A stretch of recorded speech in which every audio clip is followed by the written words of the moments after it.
And in terms of Standing Order 2382, the committee is required, in not more than 6 calendar days from the time of reading this prayer, which is today, to respond to the petitioners by way of a report addressed to the petitioners and laid on the table of the Senate.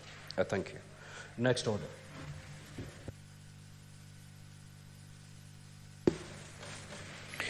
Order number 5, papers. Honourable Speaker, on behalf of the Leader of the Majority, I beg to lay the following paper on the table of the Senate today, the 9th of July 2024, a report of the Auditor General on the county government's revenue funds for the financial year 2022-2023 and the summary report of the Auditor General on the county government's revenue fund for the financial year 2022-2023. Next order. Yes, Senator Faki. Having read the petition, I am seeking your indulgence to allow me to comment on the petition. If you'll allow me, 3 minutes will be adequate for me. Who are you? Who are you?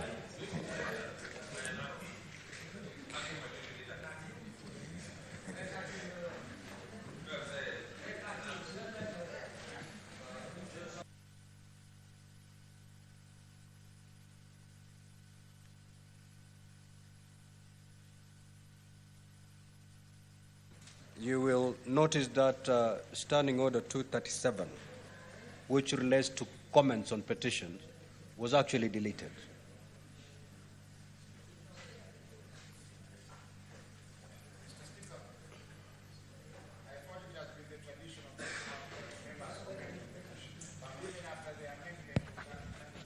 It's not an amendment. That particular provision that gave you a leeway to make comments on petitions was actually deleted. And therefore, Last petition in this House, members were allowed to comment on the petition. I don't know whether for whose interest that standing order was deleted, because as members we were not consulted, and we need to be given that opportunity to comment on these petitions. Thank you. Senator Faki, nobody can unilaterally sit in the office to delete, amend, or insert any standing order. That was done by resolution of the House, and therefore let us abide. Next order, Clerk. Order number 6, notices of motion. Order number 7, questions and statements. Statements pursuant to Standing Order 52-1. Honorable Senator Hamida Kibwana.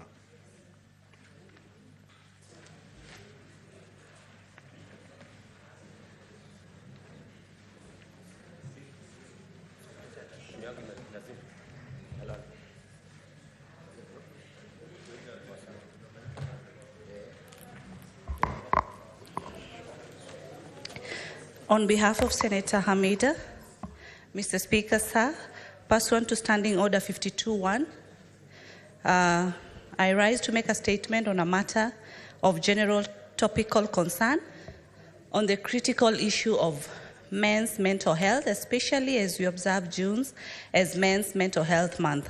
Mental health is a fundamental aspect of overall well-being, yet it remains a highly stigmatized and often neglected issue among men. We must address this matter with urgency. Mr. Speaker, the state of men's mental health in Kenya is alarming. According to the World Health Organization, Kenya has one of the highest rates of depression in Africa, and mental health disorders are leading cause of morbidity. Men in particular face unique challenges and less likely to seek help due to societal expectation and stigma. Mr. Speaker, recent statistical reveals a grim picture. Suicide is a leading cause of death among men in Kenya. The Kenya National Bureau of Standards Statistics reports that men are 3 times more likely to die by suicide than women. Men are more likely to engage in substance abuse as a coping mechanism for unaddressed mental health issues. This not only exacerbates mental health problems, but also leads to higher rates of addiction and related health complications. Mental health disorders contribute to a significant economic burden due to lost productivity, healthcare costs, and social welfare expenses. Men are often seen as our primary breadwinners. They face immense pressure, further deteriorating their mental health. Mr. Speaker, the cultural expectation for men to be stoic, strong, and self-reliant prevents most from seeking help. This toxic masculinity not only isolates men, but also discourages open conversations about mental health. The stigma associated with mental illness further exacerbates the issue, leading to underreporting and undertreatment. Mr. Speaker, we must take immediate and decisive action to address men's mental health issues. The following measures are essential. 1, the government should launch nationwide campaigns to raise awareness about men's mental health, encouraging men to seek help and breaking the stigma associated with mental health issues. 2, promote mental health programs in workplaces, encouraging employers to provide support and resources for employees' mental well-being. This can include employee assistance programs and mental health days. Establish community-based support networks where men can discuss mental health issues openly and receive peer support. These networks can be facilitated through local health centers, religious institutions, and community organizations. 5, integrate mental health education into school curriculums to foster easy understanding and destigmatization of mental health issues among young men. This can help create more open and supportive environment for future generations. Mr. Speaker, several initiatives have proven effective in supporting men's mental health globally, and we can adapt this to our context. 1, Movember Foundation, which focuses on men's mental health issues, including mental health. They run awareness campaigns and fund research to improve mental health towards men. 2, Heads Up Guys. This Canadian initiative provides online resources, especially for men, offering practical advice and tools to manage depression and other mental health issues, creating a Kenyan version of such a resource. 3, Man Therapy. This innovative approach uses humor and relatable content to engage men in conversations about mental health. It provides resources and encourages men to seek help in a non-threatening way. A similar campaign in Kenya could help break down barriers. 4, community-based programs like Men's Sheds and Australian provide a space for men to come together, work on projects, and talk about their mental health. Mr. Speaker, mental health is of great importance.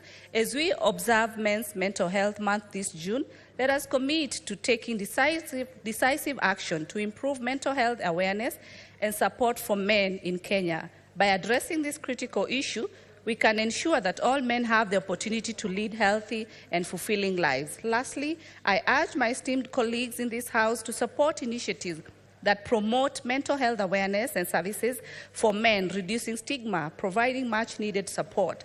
Together, we can make a significant difference in the lives of countless men across our nation. I thank you, Senator Hamida Kibwana. If I may proceed, Mr. Speaker, on her second statement. Thank you. On recognition of Jambi Koikai's valiant struggle with endometriosis and her efforts to raise awareness. Mr. Speaker, sir, I rise pursuant to Standing Order 52 to make a statement on a matter of general topical concern, namely, recognition of the valiant struggle with endometriosis by the late Jambi Koikai and her tireless efforts in raising awareness for this debilitating disease until her untimely demise at the age of 38 years. Mr. Speaker, endometriosis is a chronic condition where tissue similar to the lining side of the uterus grows outside. It causes severe pain, inflammation, and the formation of scar tissues. The symptoms include painful periods that can be incapacitating, persistent pain in the pelvic region, significant discomfort during sexual activity, painful bowel movements, and urination. Mr. Speaker, the late Jambi was a renowned media personality, reggae master of ceremonies, and public advocate. Battled endometriosis for many years. Her condition was severe, leading to repeat lung collapse during a menstrual cycle, a rare and extreme manifestation known as thoracic endometriosis. Despite her personal suffering, Jambi used her platform to educate and raise awareness about endometriosis. She openly shared her journey through social media and public forums, highlighting the physical, emotional, and financial challenges posed by the disease. Jambi's advocacy work shed light on the struggles of many women suffering in silence and pushed for better healthcare support and policy.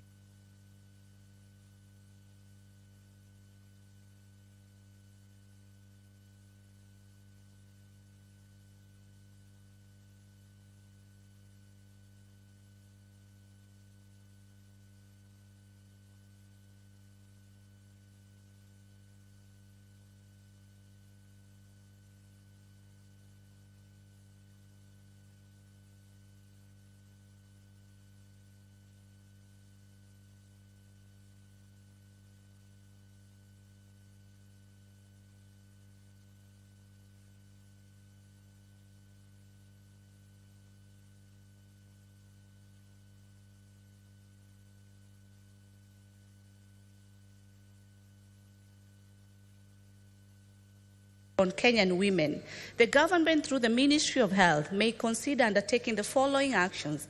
1, launch innovative and national-wide campaigns to educate the public about endometriosis, its symptoms, and the importance of seeking medical advice.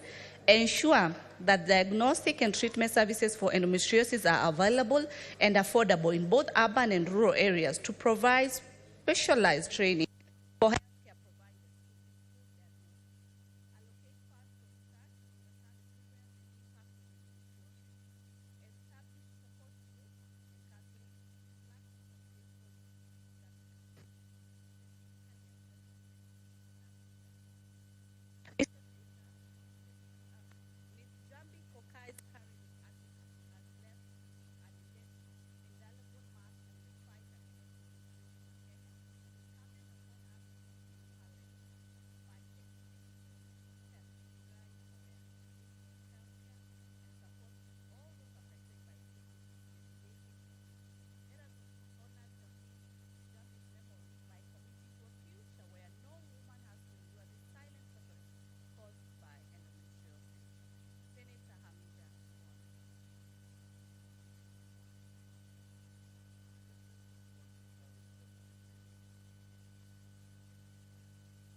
I rise pursuant to Standing Order 53-1 to seek a statement from the Standing Committee on Finance and Budget regarding the 156 billion loan advanced to Kenya by the World Bank with the condition of integrating 400,000 refugees.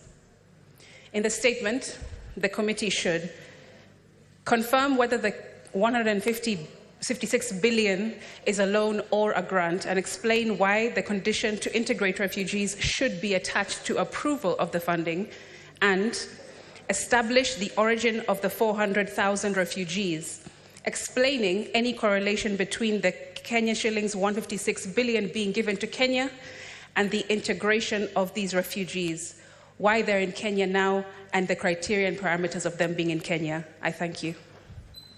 Senator Faki.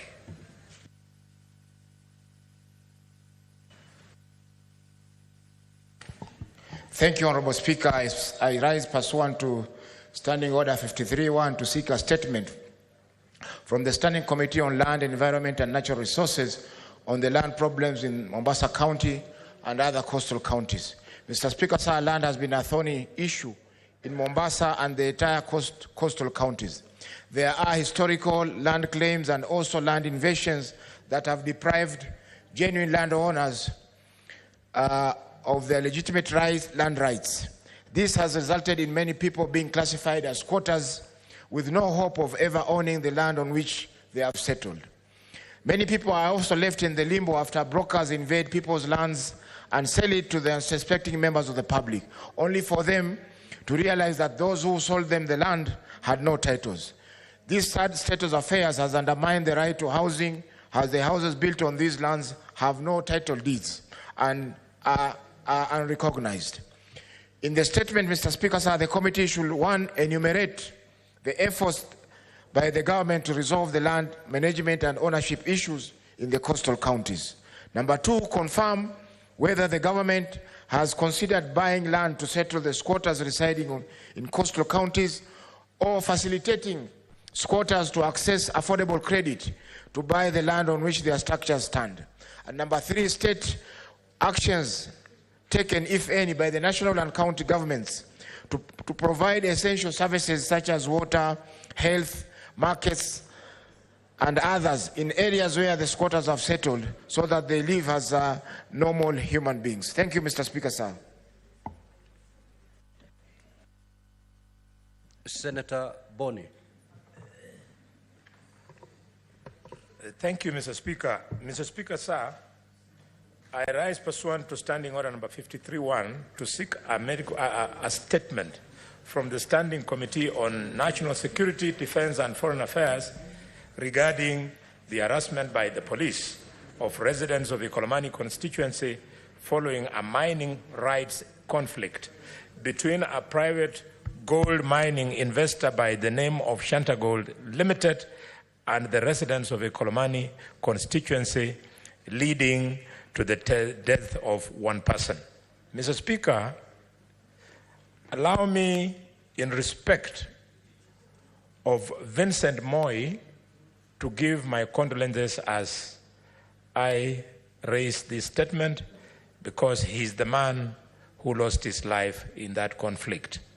And allow me, Mr. Speaker, to thank the PS Raymond Omolo for his swift action when I went to his office and there was a standoff between the police and the community. He ordered that Shanda Gold machines be moved out of Ikolomani with immediate effect, which was done, and it retained normalcy, Mr. Speaker. I thank the PS. I would like in this statement, Mr. Speaker, the committee to, one, explain the circumstances leading to the deaths of these residents in Ikolomani on the 16th of June, 2024, following the ongoing conflict between residents and the mining company over mining rights. And two, state measures taken by the police to investigate and arrest those responsible for the death of the resident, stating when the said suspect will be produced in court to face charges. Three, state the immediate measures taken by the security agencies in Ikolomani to mitigate the conflict and restore normalcy, including any measures to restrain the investor from exacerbating this conflict. Four, investigate the concerns of the residents of Ikolomani constituency in Kakamega County with a view of addressing the conflict between the investor and the residents. And finally, but not least, Mr. Speaker, find out why unscrupulous local security personnel are aiding the mining company to access the gold mines in total disregard of the views of other stakeholders, and recommend measures to address the matter. I thank you, Mr. Speaker. Senator Chute.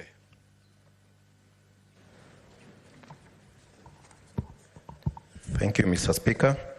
Mr. Speaker, sir, on behalf of Senator Mohamed Chute, I rise pursuant to Standing Order 53-1 to seek a statement from the Standing Committee on National Security, Defense and Foreign Relations regarding the attacks on residents of Anona, Waigoda and Abo villages in Marsabit County by Ethiopian government forces.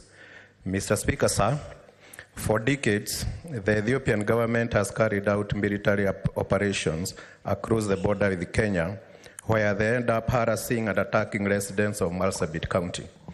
The most recent attack occurred 2 weeks ago, during which the aforementioned villages were attacked, several houses burned, and motorbikes and mobile phones confiscated. In the statement, the committee should, 1, inform the Senate of any humanitarian assistance extended to the residents displaced during these attacks, providing details of any initiatives by the government to resettle them. And 2, provide details of strategies in place by the government of Kenya to reclaim the confiscated belongings of the residents of Marsabit County and protect them from similar attacks in future. And 3, state any plans by the government to deploy the Kenya Defense Forces in Sororo sub-county to heighten security in the area and defend the residents against this external aggression, providing timelines within which this will be effected. Senator Mohamed Chute. Mr. Speaker, on the second statement, on behalf of Senator Mohamed Chute, I rise pursuant to Standing Order 53-1 to seek a statement from the Standing Committee on National Security, Defense and Foreign Relations regarding ongoing mining activities at Hilo Gold Mine in Moyale, Marsabit County, despite its closure by the government via the Gazette notice of March 13, 2024, which banned all the artisanal mining and other human activities within that area over security concerns. In the statement, the committee should, 1, investigate why only a certain people have been allowed to access to the mine after its closure, evidenced by recent incidents where 5 people were reported dead, while 2 others were injured after the mine collapsed. And 2, interrogate the cause of the crashes that claimed 7 lives and resulted to several artisans sustaining injuries and closure of the mine, stating the action to be taken to establish a cohesion amongst the communities involved in the crashes from the Dabel community and the Raja Marsabit County to work in harmony in the mining center. Senator Mohamed Chute, thank you. Senator Okongo Mugene. Yes, Mr. Speaker, sir, I rise pursuant to Standing Order 531 to seek a statement from the Standing Committee on Agriculture, Livestock and Fisheries regarding the postponement of Kenya Tea Development Agency Director elections in Nyamira and Kisii. In the statement, Mr. Speaker, sir, the committee should, 1, explain why the IEBC did not conduct the elections for KTDA directors as scheduled on Friday, 28th of June 2024, especially considering that the farmers had already gathered in the polling stations in readiness for the elections. 2, Mr. Speaker, provide evidence regarding whether the IEBC did communicate the postponement of the tea factory directors' elections to the farmers in advance, specifying the method of communication used, evaluating its effectiveness, and presenting evidence demonstrating that the farmers received the communication. 3, clarify the reasons for rescheduling the elections to Saturday, 29th of June 2024, especially given that these elections were being carried out in Nyanza, where there are many, the residents are predominantly members of Seventh-day Adventist Church. 4, state the scheduled dates for the IBC to conduct elections for directors of the tea factories managed by KTDA that did not hold elections. Thank you, Mr. Speaker. Senator Wakoli. That statement is dropped. Next order, clerk.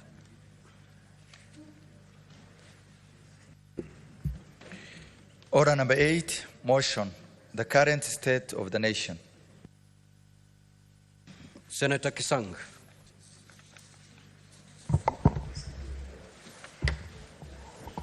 Thank you, Honorable Speaker. Honorable Speaker, I rise to contribute to this particular motion, which is very important to the country in this particular time, Honorable Speaker. it is unfortunate that we have lost lives. On behalf of myself and my family and Elgeyo-Marakwet County, I wish to convey my sincere condolences to the families who have lost their loved ones. Secondly, Honorable Speaker, I also wish to wish those who are in the hospitals quick recovery.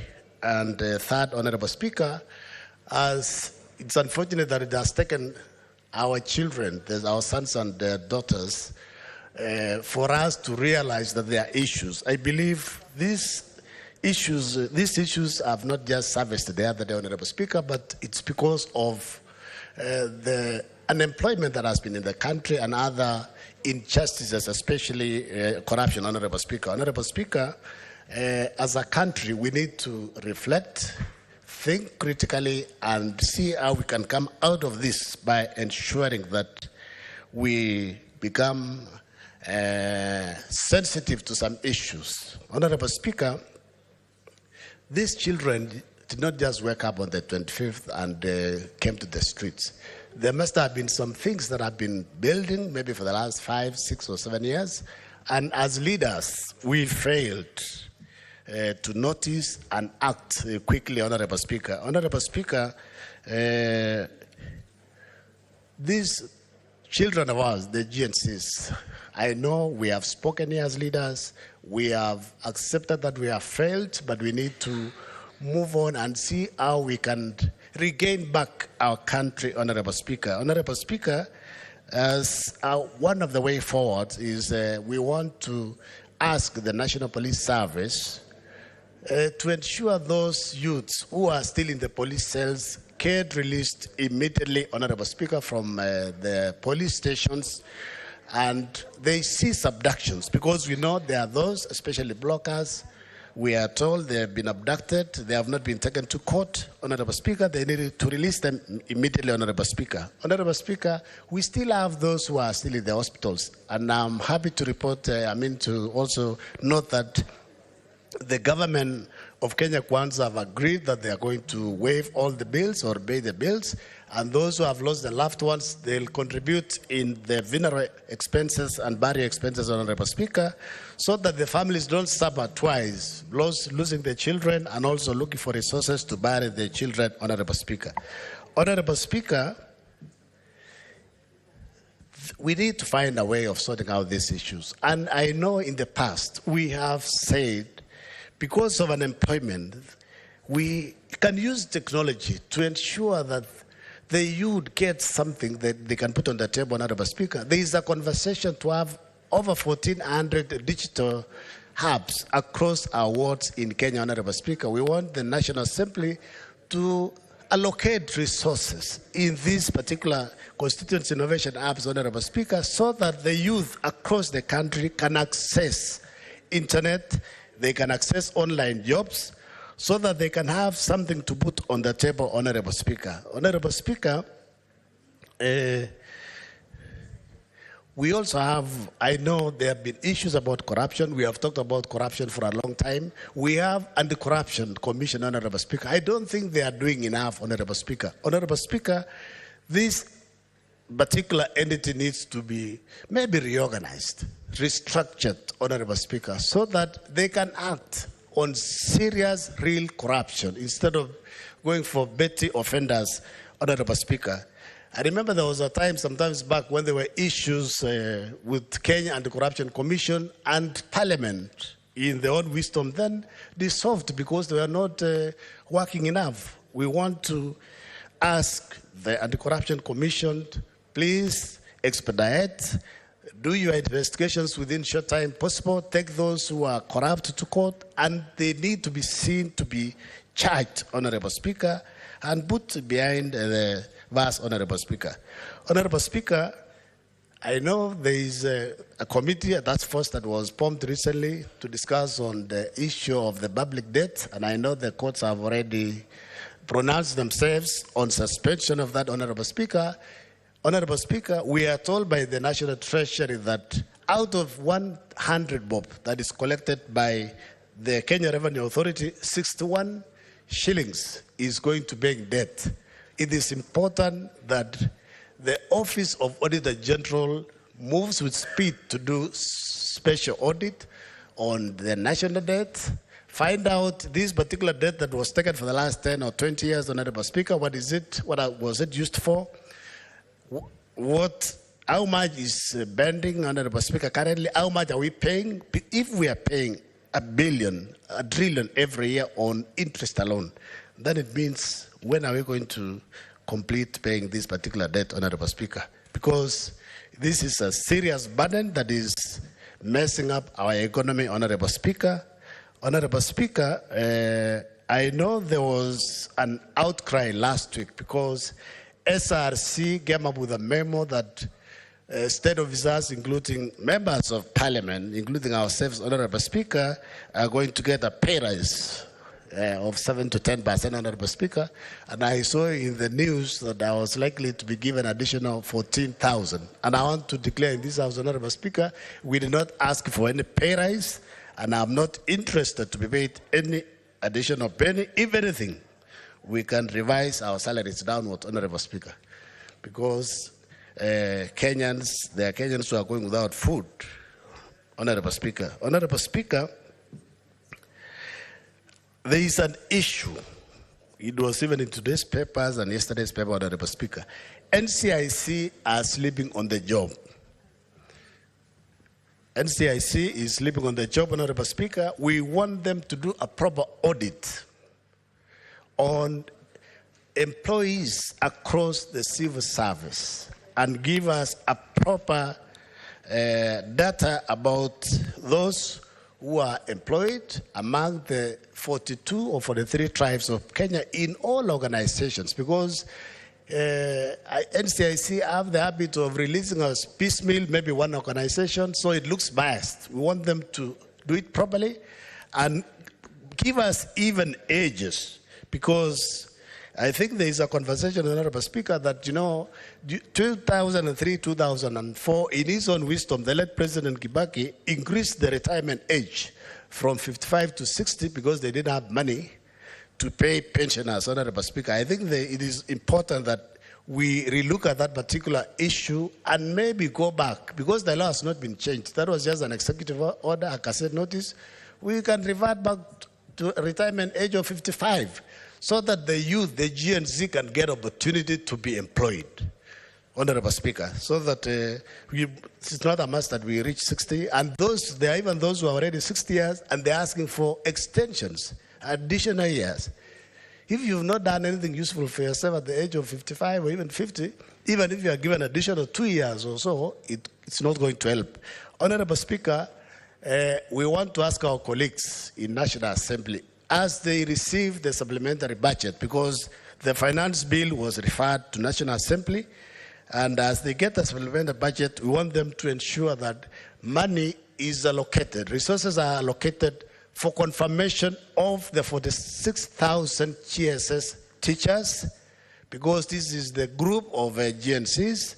We want them to allocate resources also, Mr. Speaker, for our intern doctors, so that these doctors, I remember yesterday, they went to occupy Avia House, but I believe if the interns are confirmed, these issues will not be there, Honorable Speaker. Honorable Speaker, with those many remarks, I just want to say that we support and we ask the executive to move quickly with the reforms they promised the country last week, Honorable Speaker. Thank you. Senator Eddie Okech.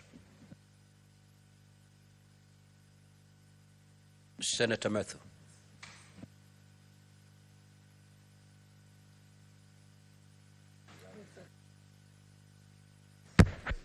Thank you very much, Honorable Speaker, for this opportunity to also make my contribution on this particular motion.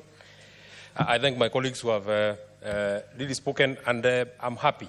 I want to congratulate the leadership of the House, both the leader of majority and the leader of minority, for allowing us to speak. And when I have been watching the proceedings for the last 3 days, Honorable Speaker,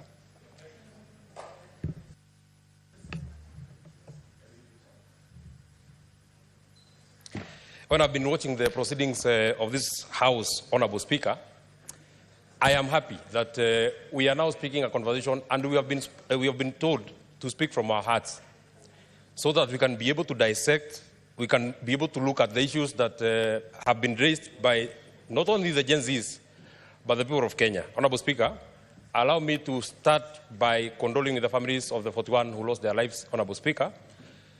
As it has been said by my colleagues, I would also want to reiterate, it had not have to end this way. It does not have to cost the lives of people so that voices can be heard. We need not to take it literally. When many people say that the tree of freedom is watered by blood, we do not have to take it literally. That people have to die, people have to go to hospitals so that some of the issues that they are raising are heard, Honorable Speaker. So I ask for quick recovery for those in hospital. And as a House and as Parliament, would want to say that we have heard your voices. Honorable Speaker, many people, and I have heard even some of my colleagues here saying that, you know, when we were Gen Zs, this is what we used to do. It is fair to set records straight. Gen Z is a generation.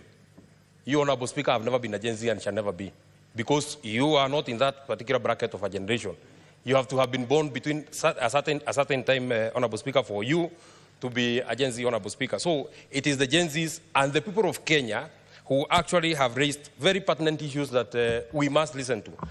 One of the issues that we have that has come out very, very clearly for the last 2 weeks in the conversation that we have in the country, Honorable Speaker, is the issue of corruption. Is the issue of corruption, Honorable Speaker. And when we speak about corruption, it is something that must prick our conscience. I am deeply, deeply, deeply disappointed. But the body that has been charged with corruption, the EACC, is now throwing words to this Honorable House, Honorable Speaker. And in my opinion, Honorable Speaker, the weak link in our fight against corruption is the EACC. Honorable Speaker, if there is a body that I would call vestigial, it is there, but of no known utility, Honorable Speaker, it will be the EACC, Honorable Speaker. This House, this particular House, Honorable Speaker, has taken a specific number of 146 files to the EACC. Nothing has been done by the EACC that they can come and show us as a report from Honorable Speaker. If Honorable Speaker, EACC wants to throw barbs at this House has an impeccable record. This House has successfully impeached 5 governors. Can we be shown by the EACC one elected leader that I have ever prosecuted, and that person is serving jail, Honorable Speaker? Can we be shown just one person, not 2 people? At least this House has a record. We have impeached. Some have been returned by courts. It's okay. But we have a record. We have prosecuted here in this House, Honorable Speaker. The Public Accounts Committee of this House has given the EACC some cases that are open and shut. You do not require to be a rocket scientist, Honorable Speaker, to act on some of the issues, Honorable Speaker. And I want to just give one demonstration. With tremendous respect to the Senator for Nyamira, Senior Counsel Okongo Eric Omogeni. Honorable Speaker, last week, and members of the Public Accounts Committee are here, the Governor for Nyamira appeared before us. So in one of the expenditures that had been raised, Honorable Speaker, the Governor for Nyamira paid himself 6 million. He said that it is salary in arrears. When he was caught, and this matter was brought to the EACC, what did the EACC do? Did they prosecute him? No. Did they ask him anything? No. They just told him, we have found you stealing, please return our money, we are very sorry, don't do that again. Is that the kind of body that you are looking for, Honorable Speaker?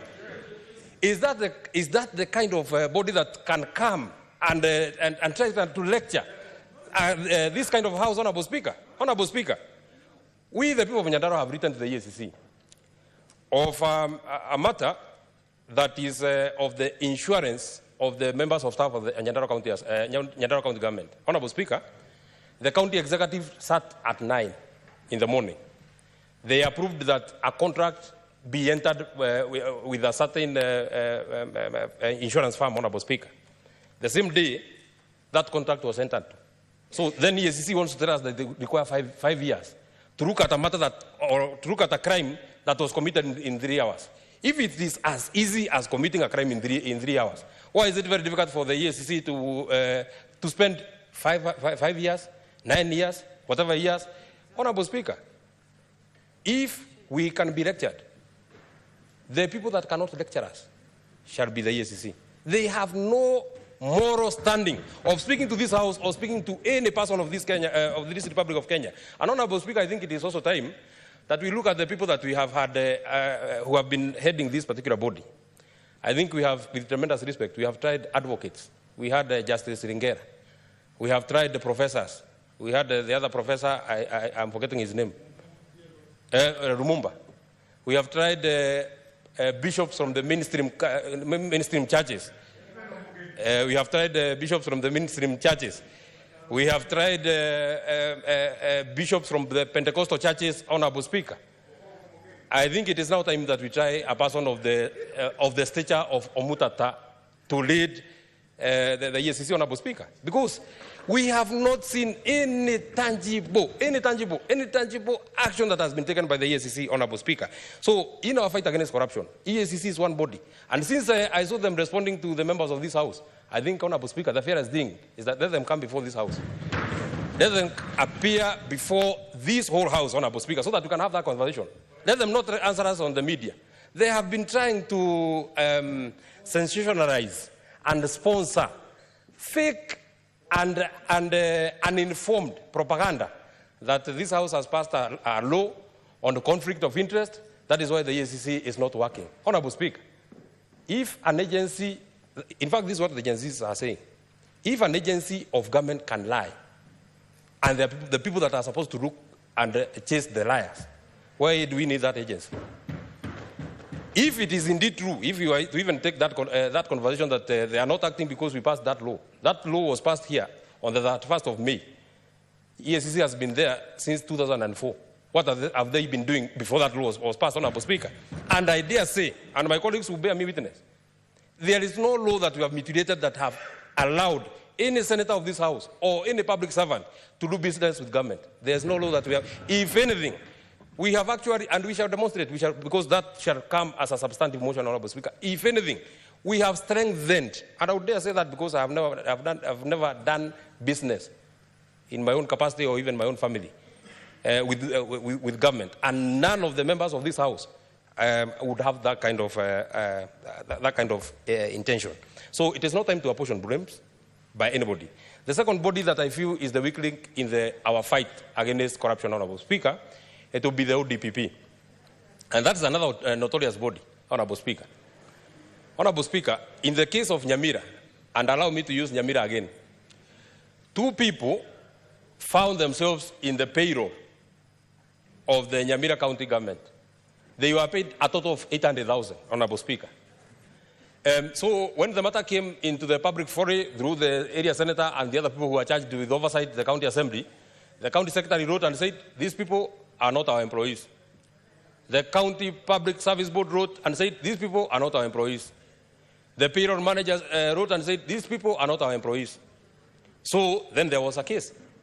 When the matter was taken to court, Honorable Speaker, I am not an advocate. I am not a lawyer. I have no background in law. But there is something that they said was called no prosecute. If that was the word, Honorable.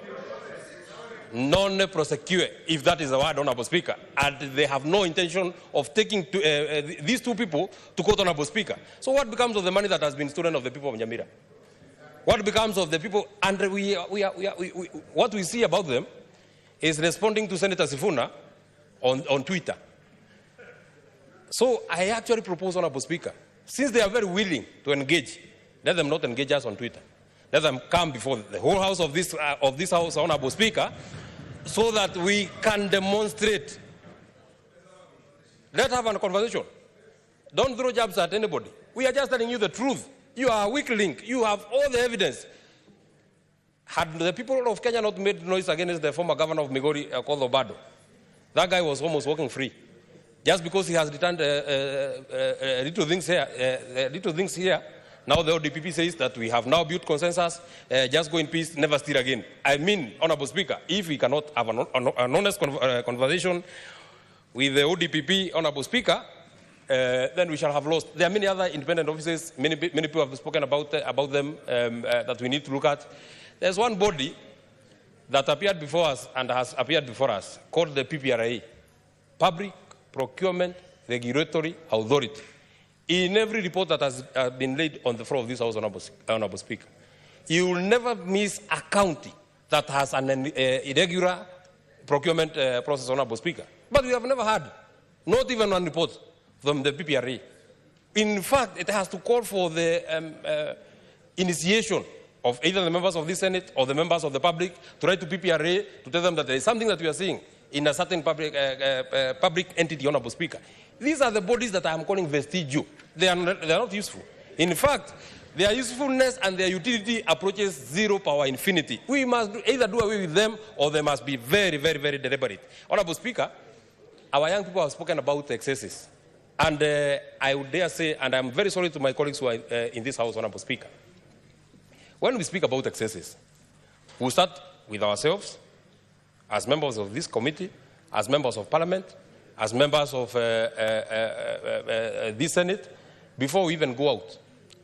We shall believe that this conversation has sunk in the minds of the people in this House. If you are very honest, the day a clerk of your committee will call, you call a clerk of your committee because you are traveling to Mombasa, and the clerk of your committee will tell you that the only available flight is on economy, and you agree to fly on economy. You not say that you want to fly on the next available business trip, Honorable Speaker, because I don't know about the others, but I will speak for myself. Before I became a member of this House, I want to be very honest to you, Honorable Speaker, I was flying on economy. Why am I very, very special now that I have to travel on business? If there is no business, I cannot travel. To Mombasa here, just a distance of 45 minutes, Honorable Speaker. So it has to start with us, Honorable Speaker. It also amazes me. A governor who was traveling and using one vehicle now has to attend to a funeral using a convoy of 5 vehicles. The lead car has communication officers. The second car has your media. The third car is your lead car. Then your car with a flag. Then a chase car. Then another car with 7. Honorable Speaker, in a rural county like Nyandarua, or a rural county like Homa Bay, or any other county that you are speaking about, you are seeing a governor attending a funeral in a convoy that has sirens. In a county that has never, Honorable Speaker, seen a traffic jam, because I imagine that sirens are either for traffic jam or for ambulances, so that they can. It is this kind of vomiting on the people of Kenya that we are speaking about, and that is what the Gen Zs are saying. If we cannot stop these kind of excesses, Honorable Speaker, then we shall have failed the people of Kenya, Honorable Speaker. I would dare ask, why is it that when we are elected, we are very close to our people, and you are a governor or a senator of a rural county, like the county that I come from, and you actually think that you now require 8 bodyguards? Why do you require 8 bodyguards? What have you done to your people that you require to be protected with guns? When you are campaigning by yourself. When you have been elected, you require 8 bodyguards to protect you. What are they protecting? What is this thing that you have taken to your people that you don't want your people to access you? That you have to walk into a funeral. You know me, I see people walk into a funeral. A whole tent is now occupied by yourself, your bodyguards, your aides, your communication officer, your advisor. And on this issue of advisors, because I'm very happy that the president has said that they want to cut down on the cost on advisors. You know, advice, in my opinion, should look like a pregnancy. You cannot be losing cases like we have seen in the county government of Meru, and you have a legal advisor. Why do you need him?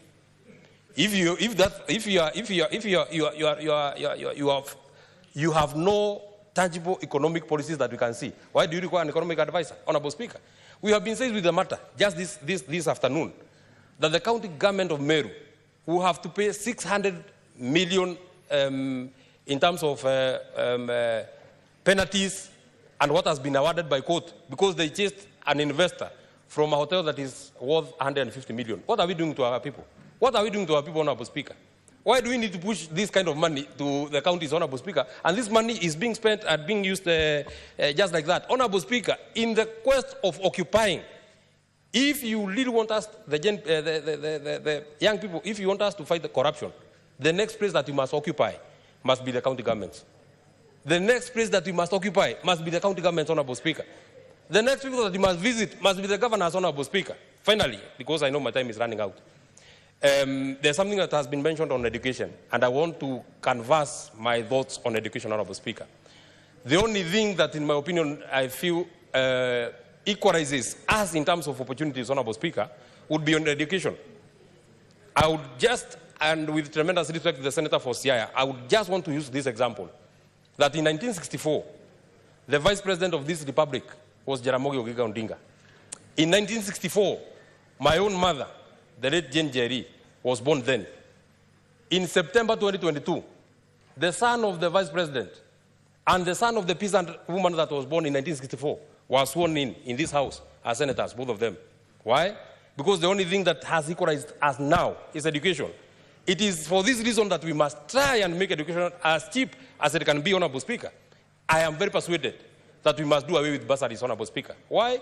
Because not everybody is able to access bursaries.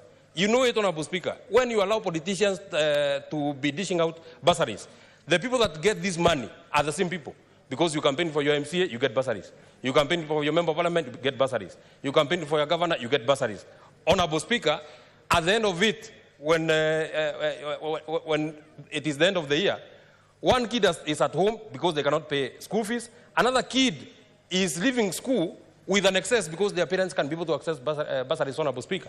Bursaries have been made a reserve of the families of politicians, girlfriends of politicians, bimbos that just walk around the politicians, Honorable Speaker. This thing must come to an end, Honorable Speaker. If this money is there, the Senator for Kiambu was able to elucidate here, Honorable Speaker, that we have money in CDF, we have money in county government, we have the governor's kitty, we have money from the ministry. Why don't we amalgamate this money so that the people of Kenya can have access to free education, Honorable Speaker?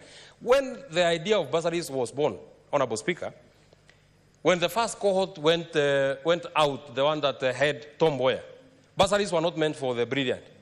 Bursaries were not meant for anybody else. It was meant for the needy. You do not have necessarily to be brilliant to be needy. You only need to be needy for you to access education. And the only way to access, I feel very good, Honorable Speaker. I dare say in this house, one of the closest in terms of age to the Gen Zs is myself, because I'm young, Honorable Speaker. I feel very proud that Kibaki gave me free education from class 1 to class 8. Many people did not enjoy that privilege, Honorable Speaker. If we were to say that we have listened to the Gen Zs, Honorable Speaker, we must ensure that we make education free. Just when I'm just about to end, Honorable Speaker, the second last thing that I want to say is on opportunities for employment. How do you think young people are feeling when they see a member of parliament, when they see a cabinet secretary dishing out letters to people on opportunities for employment? Is that level playing ground, Honorable Speaker? Why wouldn't our young people feel sad? Why wouldn't they get mad? Why wouldn't they get angry if they are learned? And because so-and-so is a friend to so-and-so, they're employed, and I will stay for 5 years without having gotten employed, Honorable Speaker. If we want our young people to accept that we are doing anything on employment, we must make this space of employment level playing ground, Honorable Speaker. We say that we have created that % for our young people. What is happening, Honorable Speaker? Old people are walking around with agopos that they have registered with the names of young people. So our young people cannot access, because when you want a contract in the county government, first of all, they ask for 10%. You don't have it. Once you get the 10%, when they are paying you, they ask for another 10%. You don't get paid, your money gets to pending bill, and the money that you are depending on is borrowed money, Honorable Speaker. So it then puts you in a very difficult situation. Finally, Honorable Speaker, and I know it may not be very popular at this time to say, Honorable Speaker, what the people of Kenya are asking, the Agriculture Committee of this House, led by Senator James Murango. 2 minutes to wind up your thoughts. Thank you very much, Honorable Speaker. They went around this country, Honorable Speaker, because fake fertilizer has been sold to our farmers, Honorable Speaker. Fake fertilizer has been sold to our farmers, Honorable Speaker. Now, the committee of this House has gone round. They have invited people here. We even saw them tasting fertilizer here. But 2 months later, they cannot tell us who sold fake fertilizer to the people of Kenya, Honorable Speaker. So what are we doing to our people? And we are calling ourselves the people that have been tasked with the responsibility of playing oversight, Honorable Speaker. Why does it have to take 2 months for you to tell us it is such and such cabinet secretary that sold fake fertilizer to the people of Kenya? Why is it very difficult? And I dare say this, Honorable Speaker, to my dear President, whom I really support. The people of Kenya have given you a blank check. You have now an opportunity, and the people will clap for you, to ensure that you weed out every incompetent cabinet secretary in your government, every incompetent PS in your government. You have an opportunity now. You have an opportunity now to ensure, and I'm very hopeful, Honorable Speaker, because I hear that there was cabinet on Thursday. I'm very hopeful that some people took very nice photos there, because I'm very hopeful they will never get back there, because they are incompetent, they are not able to deliver, and they are just pulling back our President, Honorable Speaker. Since the people of Kenya are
is the chairman.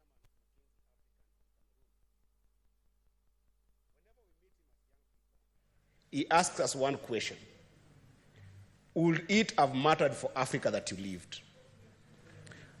As this debate has been going on, Mr. Speaker, I've wanted to look at the eyes of all the senators of this House, Mr. Speaker, and reflect with that statement that to you, Mr. Speaker, today, to my brothers and sisters who are senators of this House, would it have mattered for Kenya that you lived? And I want to extend that same framing to the President and the Deputy President of this country and ask, would it have mattered that they lived? Because when this particular conflict started, Mr. Speaker, there are people who have taken personal stance. And indeed, these issues are personal. They are personal because when young people talk about going without food, it is personal. They are personal because when women in this country go without medicine in hospitals in the country, they are personal. Mr. Speaker, last week when we were reflecting here, and the Senator of Nairobi, Senator Sifuna, came and talked about the possibility of him having a card for expressway that has 377,000. I imagined what happens to villages that people like Senator Meth or Senator Murango comes from, where we have got dispensaries and hospitals, that you will find that they have got ambulances that don't have fuel in those ambulances. And people in this country, Mr. Speaker, are losing lives for a simple reason. They could not be able to get a fueled ambulance. Mr. Speaker, what is happening to my country today is so sad that it made me reflect in my personal life and my personal journey here.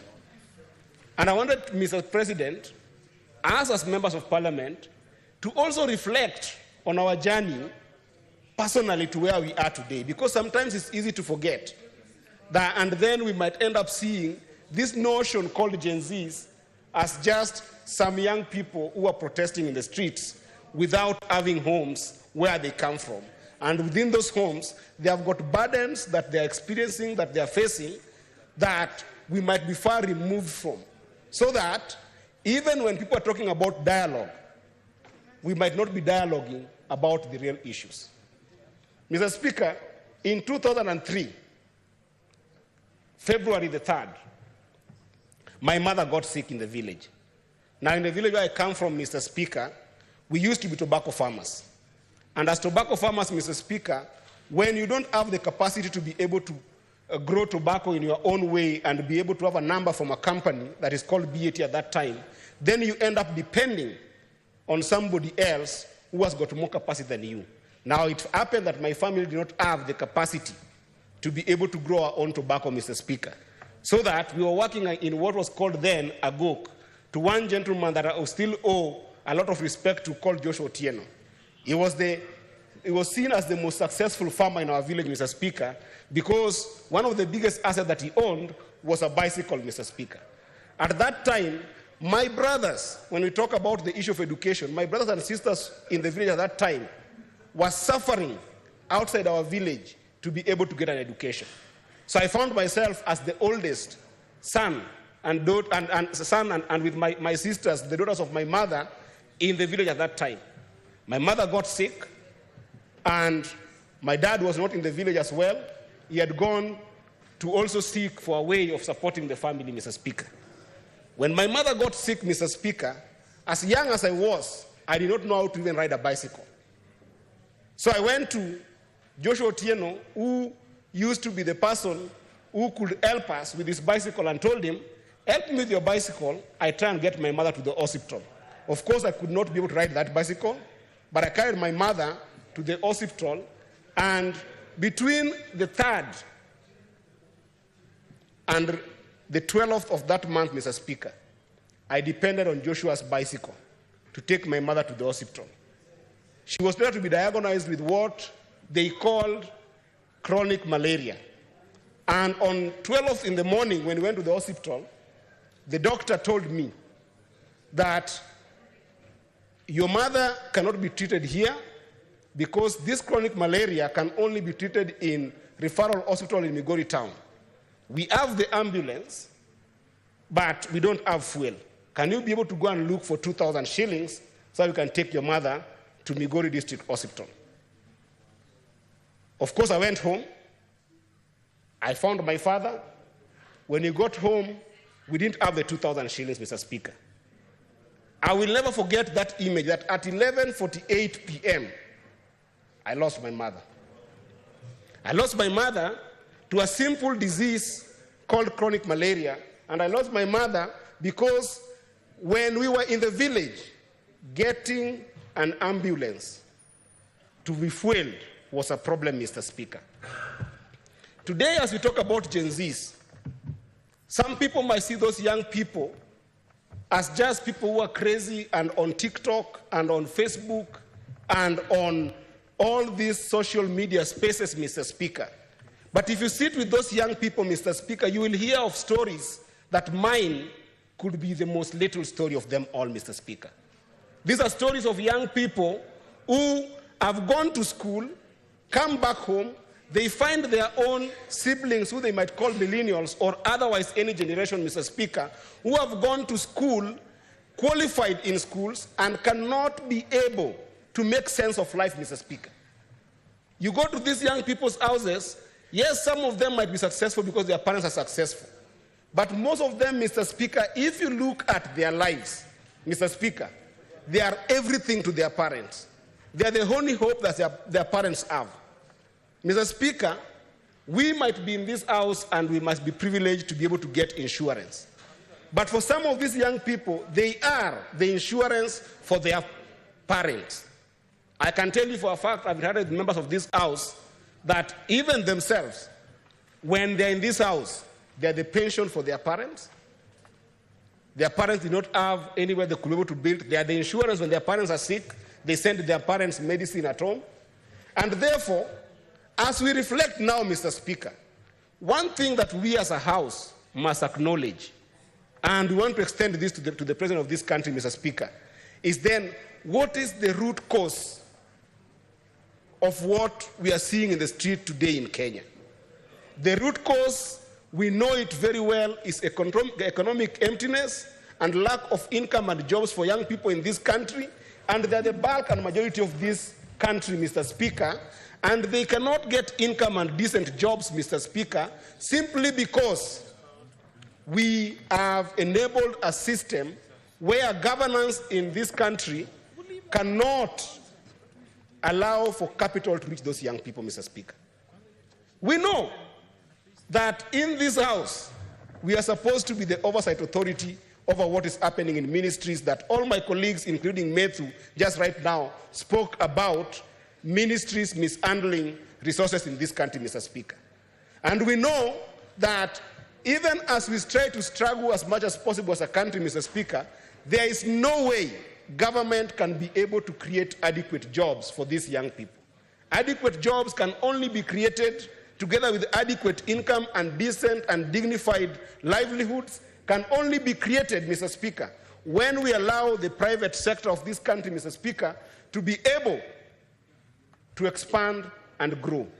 But, Mr. Speaker, what's happening in this country, as a young person who has come to this parliament, what is happening in this country is that we have got serious vested interest in government and governance of this country. So that there is a conspiracy between the executive of this country and the parliament of this country that when budgets are being done, when finance bills are being done, leaders are conspiring so that they can be able to do business in the budget and backbone of this country, Mr. Speaker. If there is any solution that is needed in this country, Mr. Speaker, the first that I expect the President to do is actually to audit all the companies in the registrar of companies so that we know who are doing business in this country that are making it impossible for young people in this country to be able to do business. And, Mr. Speaker, if that audit is done, you will see a clear path and a clear, well-crafted path for people in this country to create a country of state-made Kenyans versus self-made Kenyans, Mr. Speaker, where state-made Kenyans are very deliberate about putting into budget money into this, in this country that does not even go to the private sector, that only enables people in politics and people in government to be able to accumulate wealth through dubious means and projects that are never done, Mr. Speaker, in all the budgets that we are discussing, Mr. Speaker. As we speak right now, Mr. Speaker, we saw in the last government, under the current president, when he was a deputy president, Mr. Speaker, we saw the passing of what we call GAA, the government advertisement agencies, Mr. Speaker. Now, government advertisement agency made the government to be a particular player and not a regulator in the industry of advertisement in this industry, Mr. Speaker. Where young people can be able to get most jobs in this country, Mr. Speaker, because of the height of what we call technology and digital understanding, Mr. Speaker, is on digital marketing. And, Mr. Speaker, the government is running a lot of money that goes in the pocket of individuals in GAA deals to the extent, Mr. Speaker, that today, even if you look at the mainstream media, Mr. Speaker, and advertisement agencies in this country, Mr. Speaker, they are collapsing because GAA owes them tons of money that people have paid to themselves, and it's not possible for young people to be able to get those opportunities. If you look, Mr. Speaker, for instance, national media is going to fire, actually has fired 180 young people. And yes, GAA owes national media 3 billion, Mr. Speaker. If you look at Standard, Mr. Speaker, where young people have been nurtured to the extent that they can be elite digital advertisers, Mr. Speaker, you will find that in Standard, for the last almost 7 months, Mr. Speaker, I've got young people there, they interview us every day. If you go to Vibes Radio, they interview us.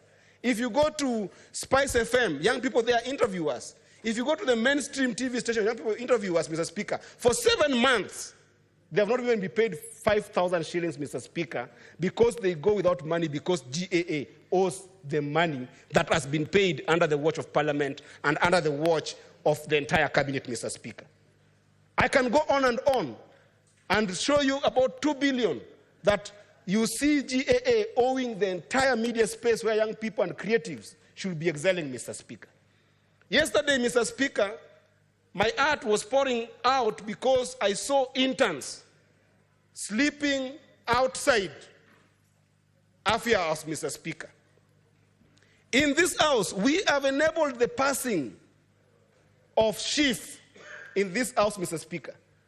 And if you look at the way NHIF used to work, Mr. Speaker, you can see how Parliament and the Cabinet have conspired against Kenyans, Mr. Speaker, to do businesses.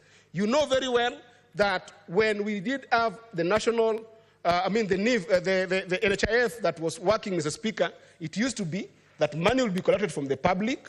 NHIF would then go and have a department that makes payments for all Kenyans when they are sick. That even necessitated the fact that NHIF had to have a system of clearing those payments, Mr. Speaker. And yet, in these two houses, Mr. Speaker of Parliament, we passed SHIF. How is SHIF operating, Mr. Speaker? Where NHIF used to have 24 billion that was saved, Mr. Speaker, to the extent that they could be able to buy T-bills so that when they don't collect money, they could be able to pay for people in this country, Mr. Speaker. Today, that entire 24 billion is missing, Mr. Speaker. And to the extent that we know very well, and I hope the Senator of Marsabit is here, that SHIF was forced to go and procure a system that they don't need because they procured services of a private entity to be able to offer insurance. SHIF still went and spent 10 billion to procure a system that they don't need, that failed when it was stated in Marsabit, Mr. Speaker. This is a matter of public knowledge. And all these are deals and businesses, so that even Parliament has become a place of not bill-making, but deal-making, Mr. Speaker. So we must face these challenges as a people, Mr. Speaker. And one thing that the President must be able to confront, Mr. Speaker, is that this vested interest in government must stop and allow for private sector to be able to create jobs that are decent for our young people, because government will just never be able to create enough jobs. And this is confronting the President of the nation, that because of the magnitude of the crisis that we are seeing today, Mr. Speaker, the response must also be the same. It goes without saying that in physics, they say that one action must have an equal reaction to it, Mr. Speaker. It cannot be that we are going to talk about just dialogues for the sake of dialogue, Mr. Speaker. This dialogue must be on specific issues that are denying young people economic opportunities in this country, so that those issues are sorted for once and for all. And at the heart of those issues, Mr. Speaker, is the ministers or cabinet secretaries that we have in this country today. Mr. Speaker, the President must confront this reality that either you die with these few individuals or you die with the entire country. It must matter to the President to be able to give young people an explanation. Why is it so difficult, at least in areas where ministers who are extremely, extremely known in the country to have done economic crimes, to leave cabinet, Mr. Speaker? Mr. Speaker, what is there, Mr. Speaker, to explain to the country why the CS of Agriculture must continue being a CS, Mr. Speaker? And Mr. Speaker, this must come all the way to the House, so that the issue you have been fighting in this House on separation of powers, whereby we need Parliament to be able to play an oversight role and have a proper autonomous and independence operation between it and the executive, must also happen, Mr. Speaker. And one of the radical ways that the President can be able to help this country is to rethink the entire leadership of the National Assembly in particular, Mr. Speaker. Because the National Assembly, under our Constitution, has got all powers to deal with money bills, Mr. Speaker. And that is why it becomes very easy for the National Assembly to be able to mix personal interest and public interest, Mr. Speaker. I have checked at the quality of leadership in this House, Mr. Speaker. If you look at Senior Senator Boni Alwale, Mr. Speaker, as the majority whip in this House, Mr. Speaker, at what point do you compare Senior Boni Alwale with Honorable Osoro in the National Assembly, where Honorable Osoro is going to look at issues of budget and finance bills in this country, Mr. Speaker? When you look at our majority leader here, Mr. Speaker, the gentleman called Arun Cheriot, who has actually brought this bill, Mr. Speaker, the depth and the passion for the country, Mr. Speaker, at what point do you compare Arun Cheriot with Kimani Ichung'wah in National Assembly and then say that we're going to sober assembly, Mr. Speaker?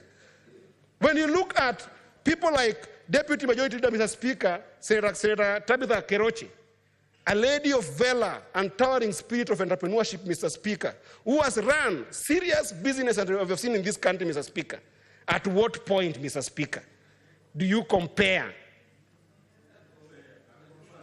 I'm even lost of word, Mr. Speaker. I'm lost of words, Mr. Speaker. The president must confront this reality. We must see as young people a shake-up in National Assembly that has basically enabled 100% of the problem of not listening to the young people of this country, Mr. Speaker. And we must see that shake-up also, Mr. Speaker, in the 2 minutes to wind up your thoughts. Mr. Speaker, as I wind up, I also want to invite Gen Zs to a conversation that we are a constitutional democracy.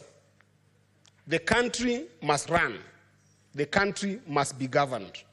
Do not be tempted that in the foot of this wonderful movement that you have had, then you get compromised in traditional politics where people can end up hijacking this kind of movements for popularity's sake and make it either tribal or just pure popularity, Mr. Speaker. I've seen you vilify the president alone, but you should know that now under our constitution, we have got the presidency. The president is not the only person who is liable. Even the deputy president is liable and must also be called to order, Mr. Speaker. It is the deputy president of this country who first saw the people of this country, not as people, but as goods and services, Mr. Speaker. He saw the people of this country as commodities and made us a country that was made to be believed to be a company, not a country, Mr. Speaker. And he saw us as Rabuon, Mr. Speaker. He saw us as Mogoka. He saw us as Waru. He saw us as Omena, Mr. Speaker. And now, the commodities are speaking. He must know. The commodities are speaking. The Rabuon have started speaking. The Omena have started speaking. And he must now realize that this country is not a company where we talk about shareholding and state-made Kenyans versus self-made Kenyans, but we are a country of people of value, and even him must be held to account so that we do not start a place whereby people want to start fighting Kikuyus the other side or fighting Somalis this other side, because all those people are also a part of the recipe of why this country works. Because I've lived... Senator Abbas.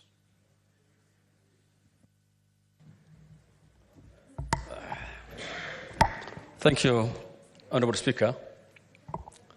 Honorable Speaker, I want to join my colleagues also to discuss the situation in the country. And first and foremost, I want to send my heartfelt condolences to all the bereaved families and wish them solace in their own hearts. And for those who are injured, I wish them a quick recovery. Unfortunately, whatever has happened in this country in a very short time has shown me and really made me to have a very heavy heart. Honorable Speaker, for those of us who live in the borderlines, we know much about what happens in our neighborhoods. You have seen what happened in Somalia. 30 years, 35 years down the line, up to now, it has never settled. You have seen what is happening in Congo, what is happening in Sudan, what is happening in Ethiopia. So the kind of things that is now happening in this country is actually worrying. It is right for the young men and women, the so-called Gen Zs, to do what they have done. Because for many in this country, kings are actually very resilient people, very patient, people who understand, people who obey the law. But when the things are done and people not listened, these kind of issues, the consequences actually this kind of action. And therefore, I want to tell the young men and women, as much as we appreciate what they have done, they have woken us up. Some of us, some of the leaders have lost even their senses of feeling, are now back to their senses. And they know what is happening, what will happen in this country. When you see somebody who has been a minister the other day actually walking across borders, lost his kids, When you see mothers walking, crying with the children, then they don't know where to go, crossing borders, that is a time for those of us who witnesses that will know what peace means. And therefore, for the last 1 week, I've been hearing a lot of, popular, kind of statements. The leaders must take responsibility for the kind of, statement that we're making. It might be sweet today. You may be heard by your electorates. They might want to applaud you. But of course, when the consequence comes, when the action has been taken, and when this country goes to dogs, then that's the time you'll know whether you're a president, whether you're an MP, whether you're not. Then we all feel the consequences of our actions. Honourable Speaker, one thing is actually, this country leadership is actually a country that is actually, leaders are reactive by nature. Even the president is actually reactive by nature. You only react to situations. And that cannot be able to help anybody. There has been a lot of problems in this country. People have been promised paradise. The young men and ladies today who are demonstrating have been told that once these governments come in, when we take the leadership, the youth will be employed, they'll be given money, the better education, jobs. But 1.5 years down the line, things have changed. The paradise that have gone has become a hell in the world. Youth are unemployed. People are employed. A lot of impunity being used. There's a lot of discrimination. Money is being looted left and right. The other day we were being told that the government made the coffers empty. Then suddenly in 1 year's time, people are carrying gun bags, money with their gun bags in Harambes. So where is this money coming from? If money has been looted by the previous regimes. Honourable Speaker, there's no doubt that this country, all of us, the leadership, must go back to the table and listen to one another. And the first and foremost thing that we need to talk about is for this country to heal, to come together, and believe that we can do better. This is a very rich country. This is a very beautiful, that we love it. We have no other homes to go. So let us do this beautiful country to the dogs. Honourable Speaker, what is happening today is that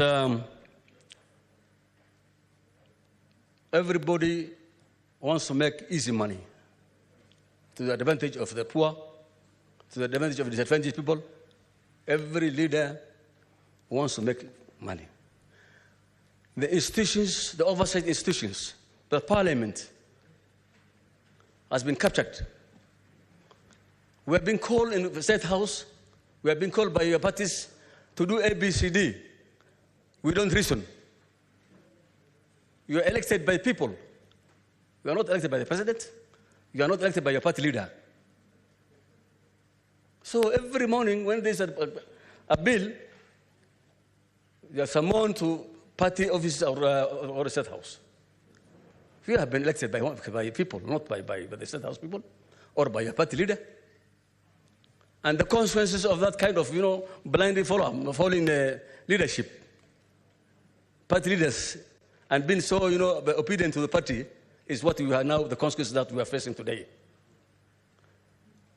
Bills have been done with impunity here in this office, these houses. Bills have been rushed. We are not even allowed to reason together.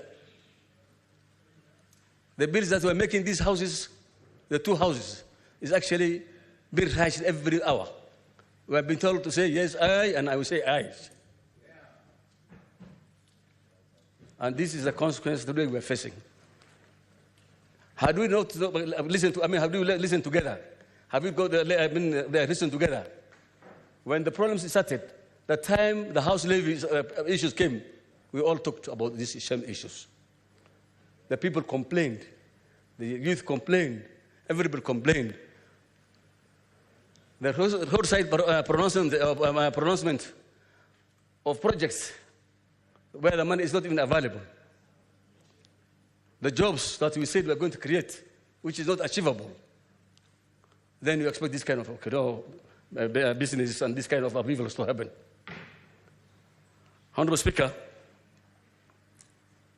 I think what is happening, what I want to tell is, if this kind of situation continues, there will be upheaval in this country. The jobs we are looking for will not be available. Crime will increase. Kenya is sending its soldiers to Haiti. Haiti is actually a country 7,000 kilometers from here. The consequences of what's happening today, where our officers are going there, the police officers, is because of this kind of business. The youth have, there was upheaval. The government, the country is taken over by goons. There's rape and roping people. Therefore, I want us to learn from the mistakes that we have done and to correct these things. Honorable Speaker, as it is, we need to have a major change.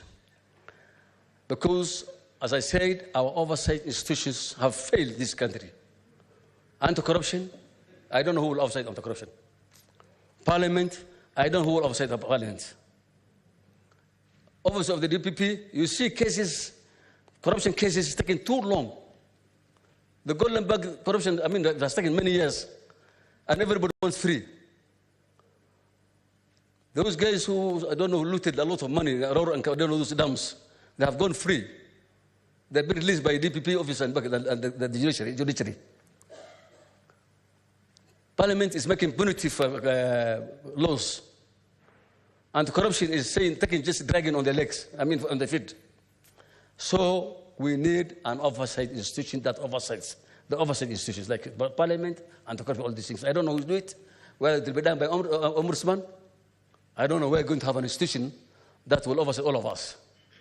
But as it is, I think this country has failed to reason together. Honorable Speaker, one thing is actually, now that the President has told us, Kenya is actually undergoing a revolution. It might be, you might see it as, as a joke. But let's say what's happening now is a revolution. If you remember what happened in the Arab Springs, what has happened in Sudan, what has happened in Egypt, this is the kind how it is started. And I want to tell young ladies and men who went to the street, we applaud them for waking us up. But I think I want them to, actually, because they have been infiltrated by goons. Whatever objective they may have, the goons have infiltrated them. And this kind of mess, they're looting in the town. The shops they're breaking, and the shop that is being looted actually belongs to the Gen Zs. Those who sells the electronics, those who sell the mobiles, are all young men and women. So have we lost or gained anything so far? We lost so much. Honorable Speaker,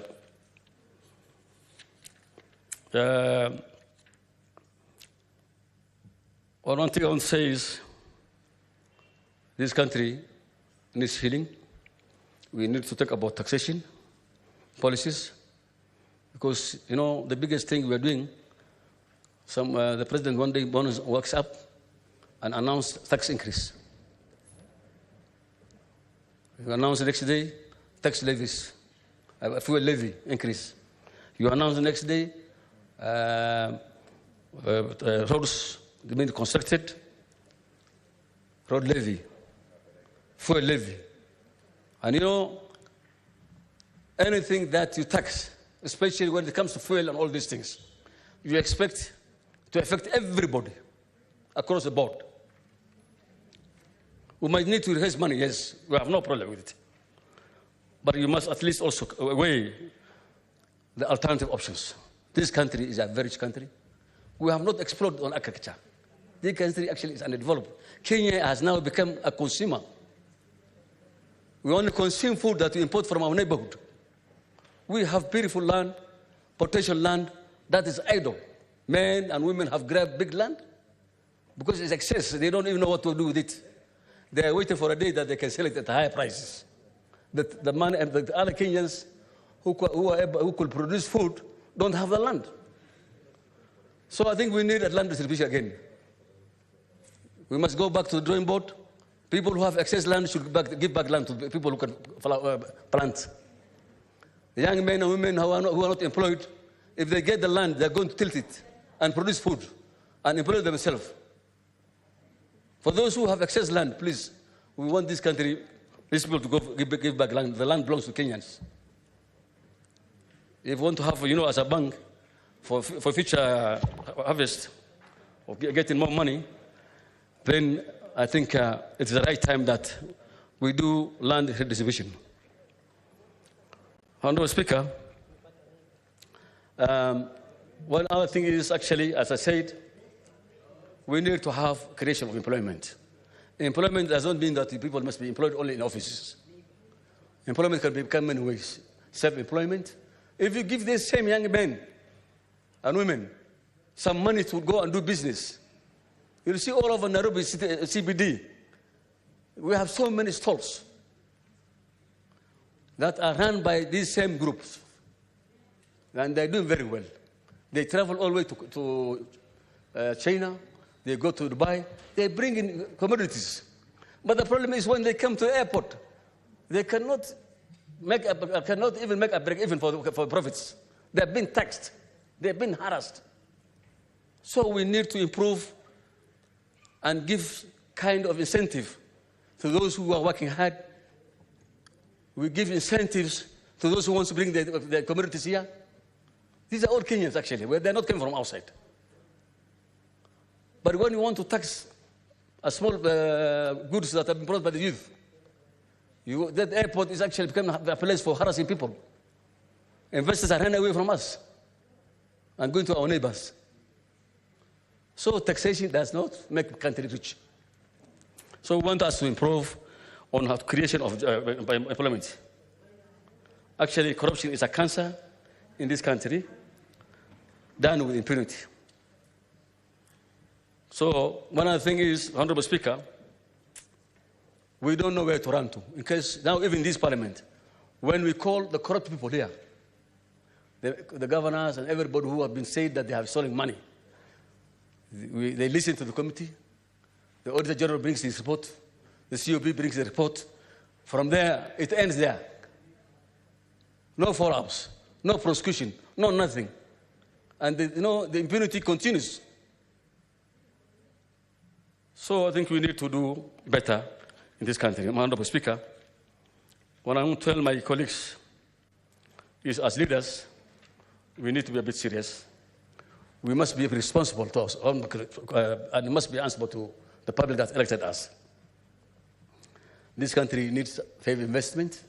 I know there are a lot of loans that we've collected without any proper planning. We need to go back to the drawing board and say how best we can be able to create jobs in this country. Learning institutions are dead. Education actually is obsolete. What we are learning today, we're hearing a lot of every year, every 10 years, there's a new curriculum. CBC, I don't know, 844, all these things. The neighborhood, our neighborhood, Uganda and Tanzania, the same curriculum is there. So if the curriculum has to change, we have to change to a job creation kind of, the job opportunities. That is, we tell the university guys to be able to change their curriculums, to look at the markets, the ITs, a lot of things that can at least be able to create jobs for the youth. But we're following up obsolete curriculums that will not help this institution, this country. Education actually is becoming unaffordable. It's just expensive, unnecessarily expensive. Healthcare is very expensive. Not every Kenyan can afford any treatment because everything is commercialized. You go to a pharmacy, There's no control of budget, of price. You go to a doctor's, they charge you exorbitantly. It's so expensive. So the poor man and poor lady cannot afford health care. We're being told that we're going to give them free health care. NHF almost dead. It has become now a place for getting money for the politicians. Every campaign time, people withdraw money there. Money is being misused. The taxpayer money is being misused. You pay for health care. You don't have even drugs in the hospitals. We have devolved functions for health. The money, 126 billion shillings is given to the health, Ministry of Health now, the new budget. Where are you taking all that money? And you have only five hospitals, level 6 and 5. The rest of functions have gone to counties. And the money is being held in the National Assembly, at the national level. You have so many institutions that duplicate its functions. In the Ministry of Water, we have almost many authorities, 3 or 4. We have water agencies, and they're all doing the same functions. The county is doing water, the agencies are doing water, the authorities are doing water. Where are we going? This is the same money, the taxpayers' money. Then we have so many unfunctional regional bodies. Huh? Northern Water Board, Wajir Nini, and Southern Wasanyiro, Coast Development Authorities, so many authorities. So the money, the little money that have been put to a better place so that we can have a better output is actually divided to be stolen and for paying for wage bills, which is just unbelievable, so high. So I think with those few remarks, I want to applaud the President also, now that he has come back to his senses. Today, I was hearing that there's 6 days dialoguing, where even the Raila was there and everybody was there. So I think what I want to tell is that I want to tell Kenyans, please, whatever we're going to do, as much as we are suffering, we also need to think of our future, the future of this country. With those few remarks, I want to thank I want to support the motion. Thank you. Senator Shakila Abdalla. Asante Mheshimiwa Spika kwa nafasi hii na mimi kutoa kauli yangu. Kwanza nitoe rambirambi zangu za pole kwa wale waliopoteza maisha yao katika hawa vijana wetu wakati wa maandamano. Pili pia niseme pole kwa wale ambao wanaugua wako kwenye mahospitali. Tunawaombea afueni, wapate afya yao irudi kamili na warudi kwenye shughuli zao. Mheshimiwa Spika, hii nchi yetu ina shida 3. Na hizo shida 3 ndio inasababisha hii nchi kutotawalika ama kuwa na misukosuko. Shida ya kwanza Mheshimiwa Spika ni ukabila, ya pili ni ufisadi, ya 3 ni ukosefu wa usawa, inequality kwa kimombo. Hii nchi na hawa GNZ ambao wamekuja Mheshimiwa Spika, wamekuja kutondoshea haya mambo 3. Kutuonyesha kwamba ikiwa tutaendelea na haya mambo 3 basi hakuna pahala tutaenda. Wametuonyesha wao hawako na ufisadi wala hawana ukabila na hawanataka usawa. Na ikiwa sisi kama nchi tutafuata hii filosofia ya hawa GNZ, basi bila shaka tutaleta mabadiliko katika nchi yetu na nchi itakuwa inaweza kutawalika. Mheshimiwa Spika, vijana hawa ni vijana wamesoma, ni vijana hawana balaa, ni wale vijana ambao walipata elimu ya bure, elimu ambayo ilikuwa ya maana maradufu wakati wa Kibaki akiwa na msaidizi wake Mheshimiwa Kalonzo. Kwa hivyo kitu tunachoomba ni hawa vijana wawe watachukuliwa kwa wasichukuliwe nguvu na mapolisi, bali ni vijana washirikiane na wao, polisi washirikiane na wao, na pia waachwe kufanya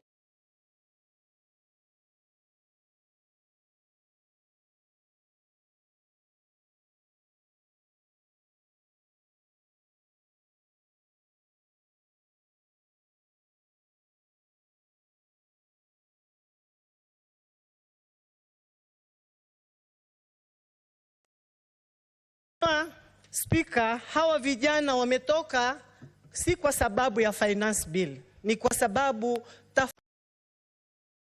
katika maeneo yao wanayoishi. Sababu nyingi zinazowakwaza mheshimiwa, nikitaja chache, kwanza ni kwa sababu ya ongezeko la school fees. Vijana utakuta wengi hawasomi, wamefukuzwa, wako majumbani wanarandaranda.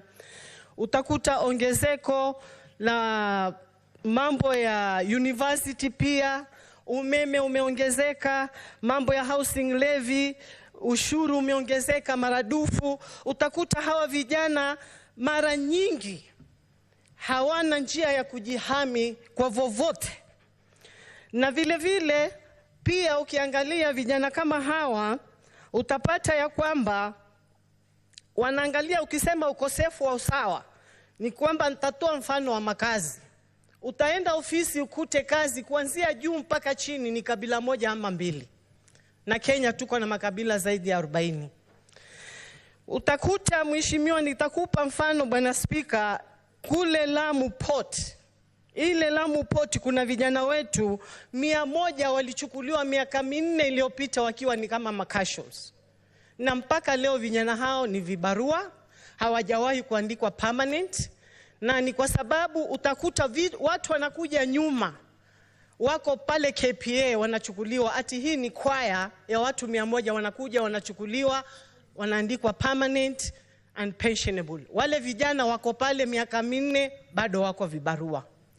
Ukosefu wa usawa kama huo unafanya vijana kuleta sintofahamu na taharuki. Mheshimiwa, ile poti kuhamishwa Mombasa pia, hiyo ni njia moja ambayo pia ilileta unyonge na udhaifu mkubwa Mombasa, kuonekana kwamba ni kama maonevu. Kwa sababu ile ndio rasilimali ambayo iko pale Mombasa, lakini unakuta ilihamishwa ikapelekwa sehemu zingine, na watu Mombasa na vijana bado wanarandaranda, hakuna makazi. Nitakupeleka mheshimiwa, ukienda Witu ni division. Ikifika saa 12 inawekwa curfew. Wa upande huo hapiti huku, wa huku hapiti huku. Kwa nini watu kama wale wawekewa curfew?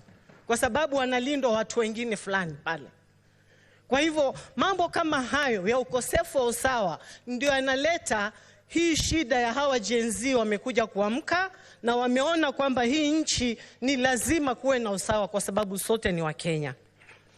Ufisadi mheshimiwa Spika, ufisadi utakuta wanakuwa sacrifice ni wale small ship. Anaenda kushikwa director, anaenda kushikwa manager, na waziri ako free.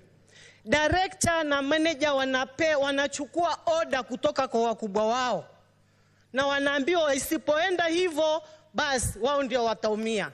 Na wakishachukua zile order, maneno inabadilika, kukichafuka inakuwa wao ndio sacrificing God. Kwa hivyo mheshimiwa Spika, huu ufisadi pia hata hapa bunge, wabunge wanaitwa kwa PG, wanaenda wanaambiwa lazima huu mswada mupitishe. Kwa nini mbunge akubali aseme mimi nimepewa milioni 2 kupitisha huu mswada? Kwa nini rais atoe milioni 2 akijua kama huo mswada ni mzuri, ahonge mbunge ili aupitishe? Kwa hivyo hiyo yote ni ufisadi kutoka juu mpaka chini. Huu ufisadi na tunataka kusema kwamba ikiwa ni EACC pia, ukienda EACC kupeleka kesi unaulizwa unamjua nani, ama huyu umemleta kwa hii kesi anamjua nani? Kwa sababu mimi mwenyewe niko na ushahidi. Wakati nilipokuwa chair wa Child Welfare Society of Kenya, nilipata hii organization iko na ufisadi wa hali ya juu. Nilipoenda kupeleka kesi EACC pamoja na ushahidi, waliniuliza kwamba huyu mama ako connected na nani kabla hawajamgusa. Kwa hivyo haya mambo ya ufisadi yanaanzishwa huko juu yakiendelea chini. Si ati ni kitu ambacho kwamba ni ofisa ama ni mtu mdogo ameamua kujifanyia yale mambo, anapewa order. Hata hao wabunge wako hapo wakipitisha ile kitu, walipewa order na rais kwamba hii kitu ni lazima ipite, na wakahongwa. Kwa hivyo kama ni kusema ukweli, ni ukweli usemwe na mambo yajulikane wazi wazi. Mheshimiwa Rais, Mheshimiwa Spika, tunasema kwamba ufisadi ikiwa utaendelea Na ikiwa rais hatajaribu kung'ang'ana na ufisadi, manake yeye ndio ufisadi mkubwa, basi tujue hakuna pahala tutaenda hii nchi. Kwa sababu wale ambao ni mafisadi sahihi, rais amejitokeza kimasomaso kuwalinda na kuwa protect. Kwa hivyo ina maana hajaamua kupigana na ufisadi kama rais wa nchi. Tunataka rais ajaribu, apambane, na kama hawezi atoe nafasi, wanaume wachukue hiyo nafasi, wafanye kazi. We need change in this country. Tunataka mabadiliko, na mabadiliko tumeletewa na vijana, na wasirudi nyuma. Tunawaunga mkono, tuko na wao. Tumesema kwamba hawa vijana waende hivyo hivyo, na wameonyesha umahiri na wameonyesha ungwana ya kwamba hawana haja ya mali ya mtu, hawana haja ya kuiba wala kuharibu. Wao wanataka haki yao, na haki ni lazima ipatikane. Mheshimiwa Spika, nikimalizia, mimi si mtu wa maneno mengi. Nataka kuambia vijana wachukue kura. Wachukue kura kwa wingi. Hiyo ndio silaha ya kupambana na adui. Asanteni sana. Nimeshukuru. Naunga mkono huu mswada. Asante Mheshimiwa Spika. Asante. Sasa tunampata Senator Mbugua George.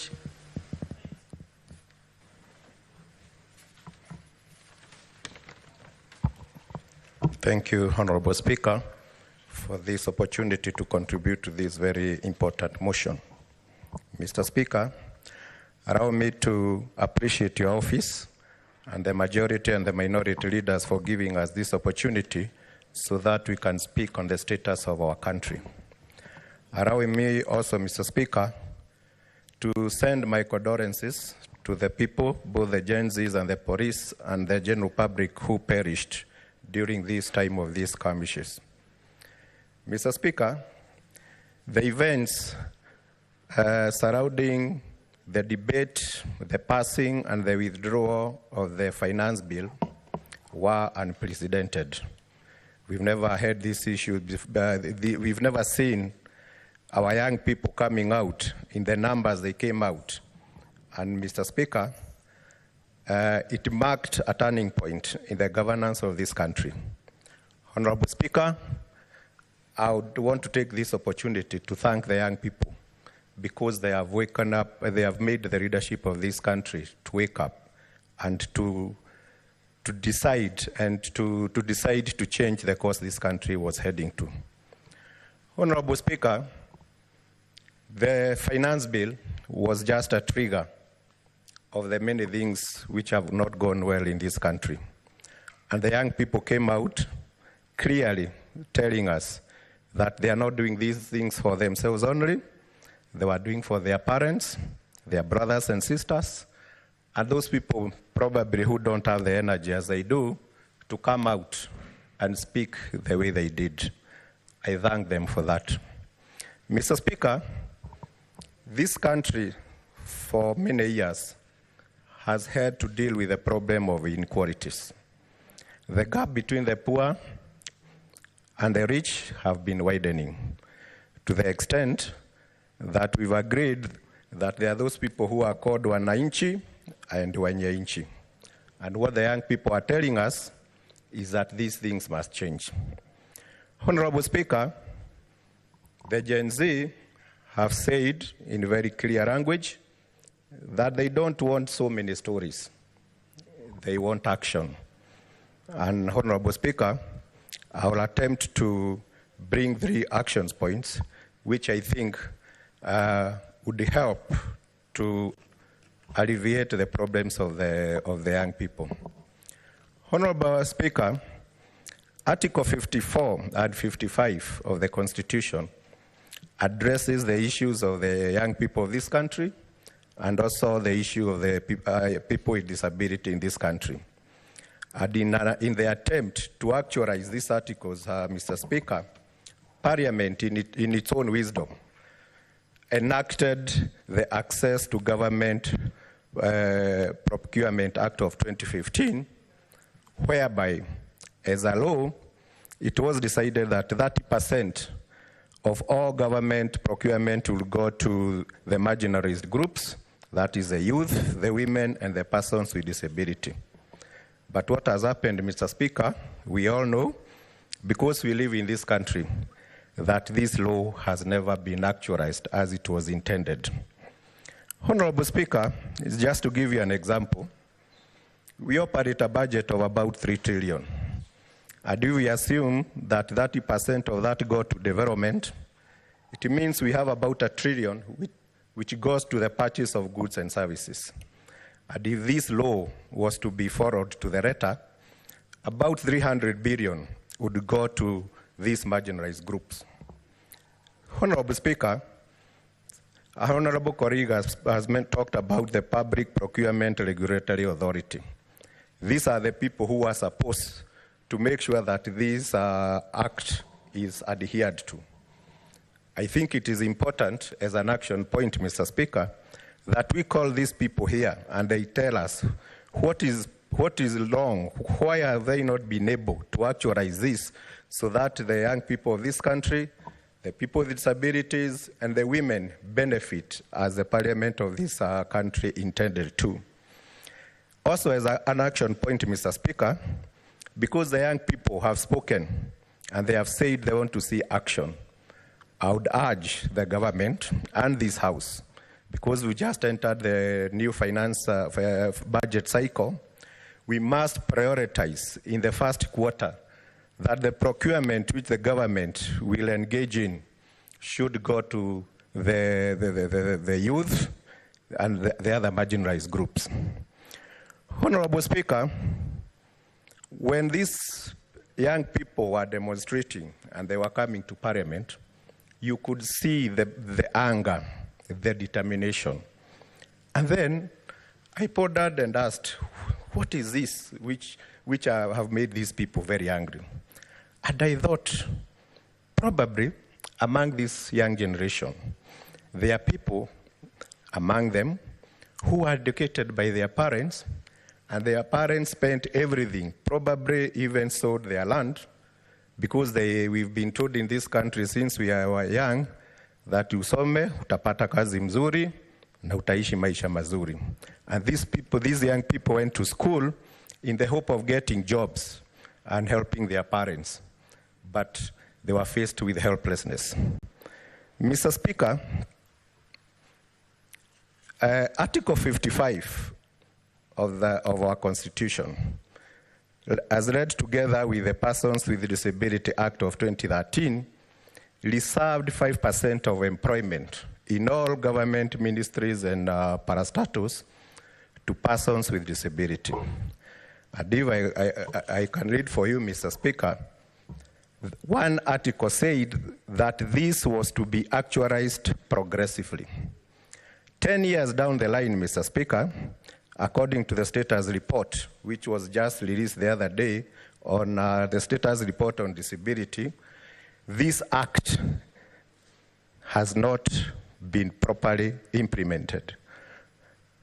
In the report, Mr. Speaker, we came to learn that over 240 government agencies in this country have never employed any single person with a disability, yet we have a law. And the excuse they give is the Constitution says it has to be implemented progressively. And because, Mr. Speaker, the youth have said that we need action, at some point, maybe these are a constitutional moment where we have to look at the weaknesses of some of the laws we have. And I think it's time we remove that term progressive so that we can be able to enforce this. In that said report, Mr. Speaker, out of the entire workforce of the Republic of Kenya, only 1.32% are persons with disability.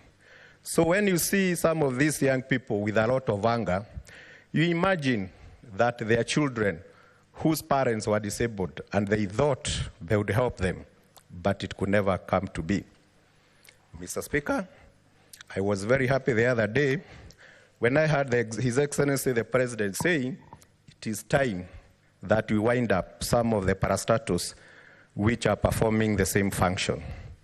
In that note, Mr. Speaker, I want to bring to the attention of this House that when it comes to matters disability in this country, Parliament enacted the National Council for Persons with Disability Act 2003, which is a legally mandated body to handle matters to do with disability.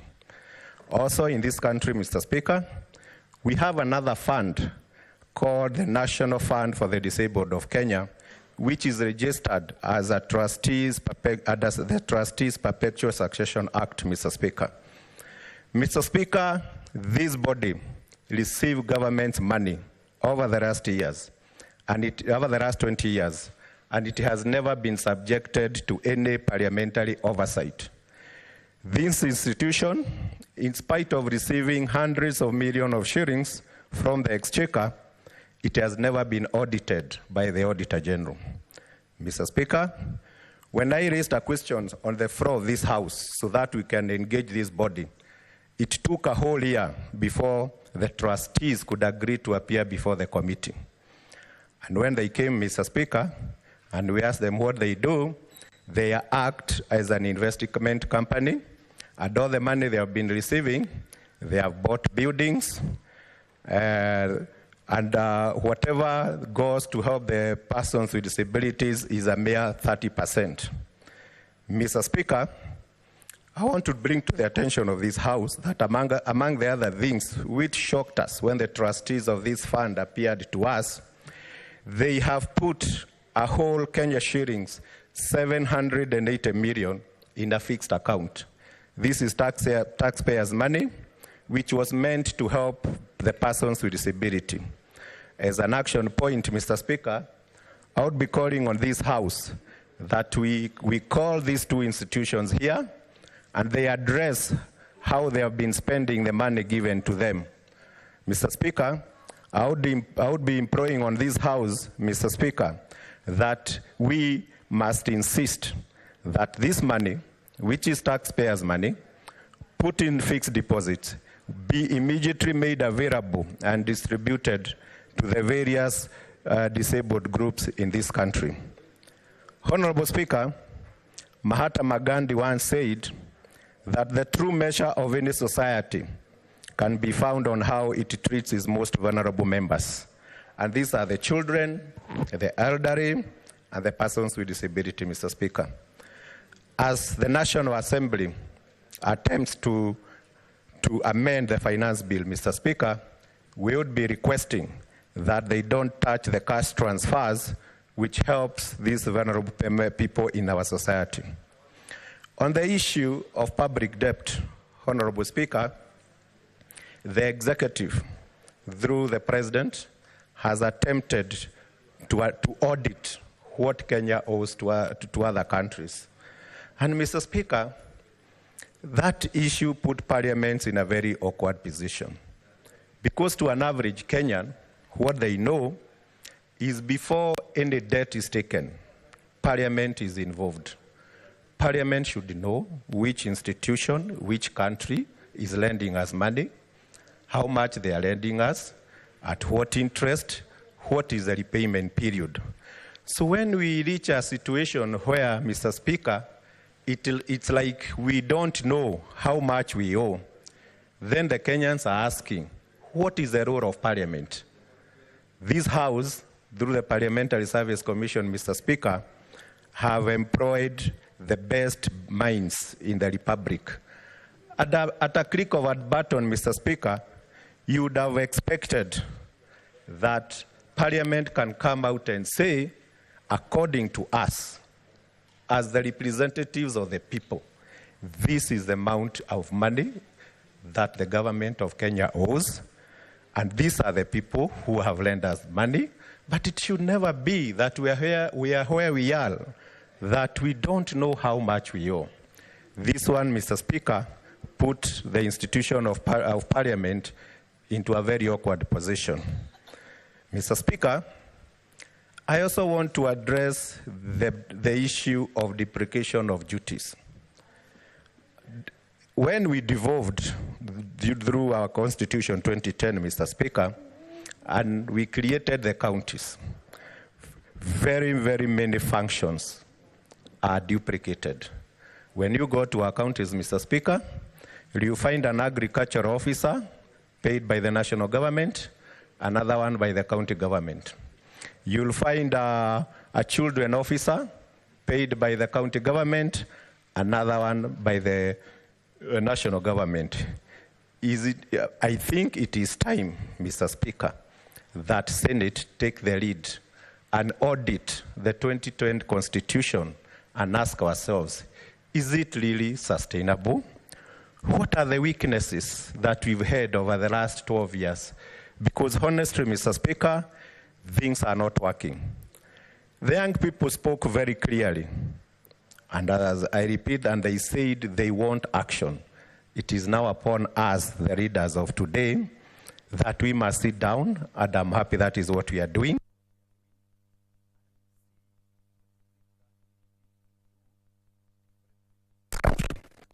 Mr. Speaker, even as we handle the issue of Gen Z, for those of us who are planning to go into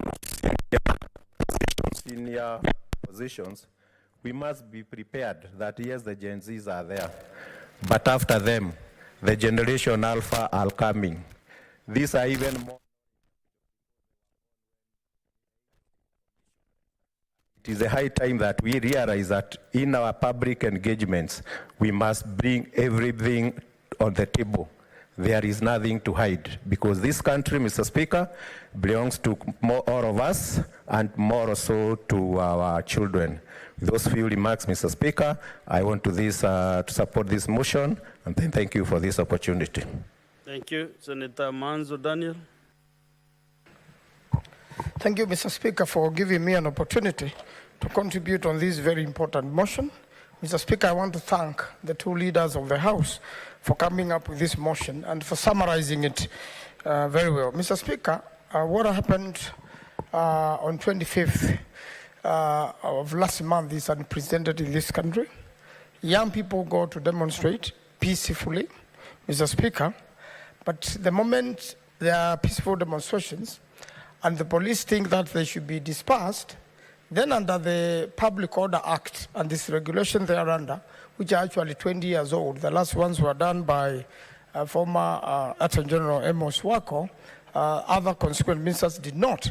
But even with those old regulations, and even with Public Order Act and the Penal Code, there has to be a proclamation, loud and clear in a speaker, by escorting police of a level of an Inspector General, that the peaceful demonstrations have turned riotous, and therefore people must disperse. After 15 minutes, that proclamation order is supposed to be repeated. And then now, whoever doesn't disperse, Mr. Speaker, then action can be taken. What I expected the police to do is just guard businesses and let the demonstrators do their thing, and I believe no one would have died. Unfortunately, we have lost 41 people, and quite a number of people are in hospitals. In Makueni, Mr. Speaker, we are burying 4 people. We buried one last Saturday, and another one is being buried today. There is a funeral on next Friday of a young man who was shot actually by an OCS. And on Saturday, there is another one. We have people who are still missing and are not known where they are. So my condolences to the families who have lost their dear ones, and also wishing quick recovery to those in hospital with all manner of injuries, from head injuries to bullet wounds, Mr. Speaker. I really want to say that although the President has promised to bury the deceased, up to now, we buried Rex last Friday in Machakos, a young man who was going to work. But because he happened to have been in Rastafaris and happened to have passed near the crowds, a police officer decided to shoot him. And after shooting him, when the young people cried that he could get help and should be taken to hospital, and even wanted to help them with their doctors, the policeman, who is very well known and has not been charged so far, Mr. Speaker, said, let the young man die. So they watched him bleed to death, yet he had just injuries at the leg, which would have been salvaged. But therefore, so there is no compensation yet. There's no reprieve. There's no one who has been taken to court. And there's no one who has been sacked or any action taken against that particular. So I'm sure the Gen Zs are watching, and this is one of the issues they really want to deal with as time goes by. Mr. Speaker, the cause of this was the finance bill. And the finance bill, public participation took place. And I remember at KICC, Kenyans really pleaded with the state and with the parliament. But unfortunately, with the finance bill, in fact, long time ago, during the days of Moi, the Minister for Finance, after reading budget, the next day you will hear price list given for beer and for this and that. That doesn't happen today exactly. But, Mr. Speaker, the finance bill is designed at Treasury with the experts, some from international organizations which fund us, then goes to Cabinet, then comes to the House goes to do public participation. So the input of the people, unfortunately, very little was adopted, and very little has been adopted over the years. The same bill now came to the House, and the usual lobby took place, and members of Parliament, the majority voted yes, and irritated the young people because they did not imagine the hardships life will face. Mr. Speaker, I have engaged some of these people who are in these demonstrations. And most of them, Mr. Speaker, are graduates. They come from poor families. Even as graduates, they have tried to join the army. They have been asked for bribes. Police, the same. Any of KWS. And some of them, Mr. Speaker, some of the stories I've received from constituents from Makueni, they've even sold land to raise the bribe of 300,000. After you pay the bribe, you cannot see the people you pay the bribe, and your child is not taken either to the army, police, or forest, or KWS. And therefore, you end up with a very depressed young person with all the talents, surrounded by poverty, unable to fight poverty, and watching now the cost of living rising. And they have told me, Mr. Speaker, they rather die doing something. They rather die visiting us here. They rather die visiting the House of the Hill. They rather die visiting the judiciary or those they think have let them down. And that's a very difficult position to correct. And quite a number, a majority of them, quite a number, have that idea that they rather die doing something than just commit suicide or do something else. So that level of depression, Mr. Speaker, has been compounded by when they saw the church support politics in an unfair manner. And also, they've seen the wasteful lifestyles of some of us in government, some of us who already are doing many things. And it's also very expensive to move government from one place to another, even when they are doing important things. A good example is a recent visit to the US, Mr. Speaker. Really, some of the people went to the US, even if it was a paid-up trip by a benevolent person. I'm sure the governors had to spend their own monies for the days they stayed there, even some extended. There were very many idlers in that trip, and even one of the very frustrating things to many young people here is the issue of disability, which has been talked to by the wonderful senator. And I participated in the 1998 bombing where a lot of people became disabled. And we summoned the body dealing with disability here, Mr. Speaker. And the stories they gave were horrifying. We asked them why they're not accommodated, even these ones who were bombed. Truly, government has failed people in that regard. Most of these children were born, were either a year old or were born after. And the ones who were a year old or so, quite a number of them, including the driver of Mr. Kamodo, had a 1-year-old and a 3-year-old.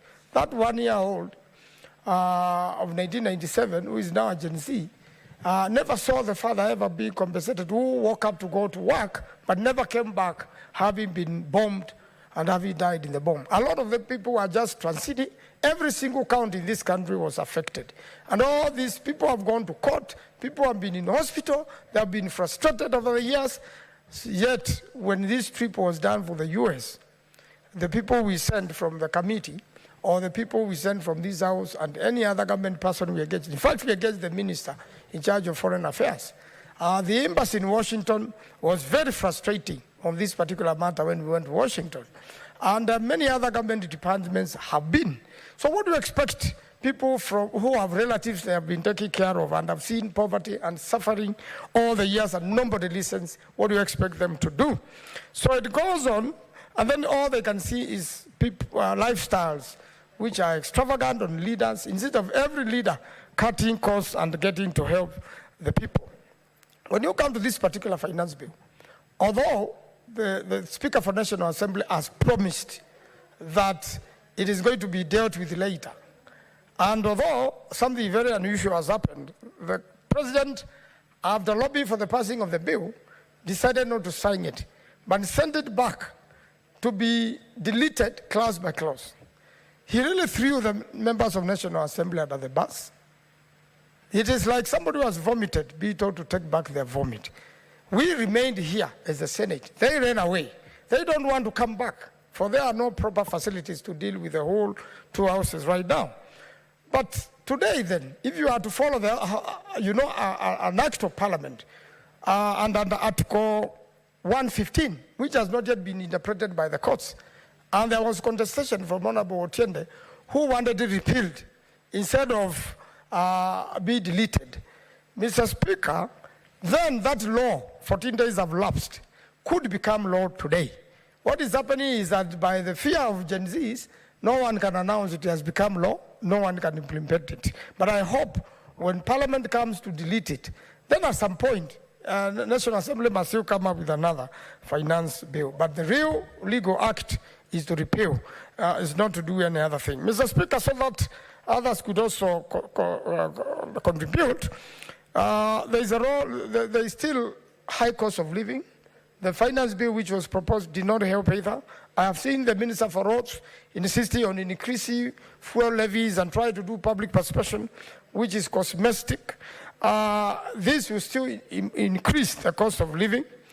Some of the things the Gen Z contested have now been enacted in the region, and we are part of the deals of the region.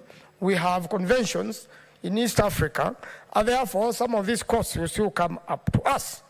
When it comes to dealing with justice, you have heard of the role of ODPP. It has been very controversial. ESCC, fighting of corruption. We know the nolle prosequi, which have been entered when there is sufficient evidence and they are willing prosecutors to prosecute. But a political deal is arrived at, and something happens, and somebody who is known to have looted from the people's coffers goes scot-free and goes on even to join politics and continue messing it up, Mr. Speaker. There has been seen impunity, incompetence in cabinet. We have the chief laws here. The regulations, luckily, have been annulled by this House because it has stood with the people, Mr. Speaker, and it is the next motion after this. We have seen extrajudicial abductions in Makueni. One has happened this weekend. A nominated councillor, MCA, was abducted on Saturday, taken around in circles, kept in Communicado. When we made noise yesterday, he was dropped in Makindu town, very sick. And the abductors were asking him about an incident where there was a problem at the funeral of an MCA with a local member of parliament who had voted yes, causing a scuffle with the funeral. And these people who tortured this MCA were asking him why he had brought problems, yet it is the MP himself who caused the problems and is the one who started attacks on the MCA. But that is extrajudicial. If you have committed an offense, you have to be arrested, statements written, and charged in 24 hours. And therefore, these abductions, some of the kids of Gen Z who have been abducted from the demonstrations have been found dead, one in a quarry. We hope the others are safe, and if they are safe, the government should release them. The president promised that there are no people going to be found in River Yala. I hope after this incident, those who have been kidnapped will not be, found in River Yala. And we've had, the issue of, so that I may go faster, Mr. Speaker, let me conclude with the issue of pensions. When people retire in this country, Mr. Speaker, and these Gen Zs have their parents who have retired, their pension never comes easy. If it is a teacher, if it is a former President Uhuru Kenyatta, their money just disappear. And these people are tortured. They have reached 60. They are unable to begin a business. They are waiting for their money, and their money has failed to come. Mr. Speaker, all these frustrating situations in the country must change. We hope IBC is going to be put into place quickly. We hope a lot of Gen Zs are now raising signatures for members of National Assembly who are incompetent from August this year. I am very sure most of them will be removed because of what they have been doing to the people, and quite a number of by-elections will ensue. So the Gen Z continue with the hashtag Ruto must go. Something must be done in this country, Mr. Speaker, to make sure that the Gen Zs are satisfied and all Kenyans are happy. We are a very hard-working nation. I thank you, Mr. Speaker. I support. Senator Karen Nyam.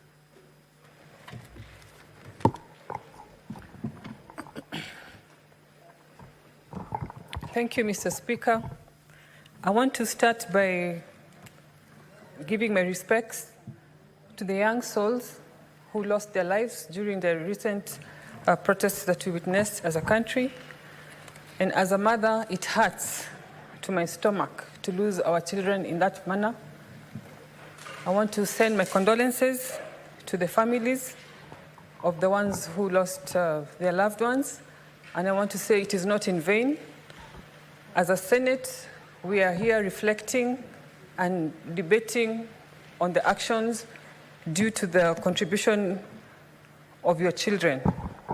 I also want to thank the CS of Health, CS Nakumicha, for waiving the hospital bills of those young people who got injured, and the President for committing to take up the funeral expenses and compensating the families, Mr. Speaker.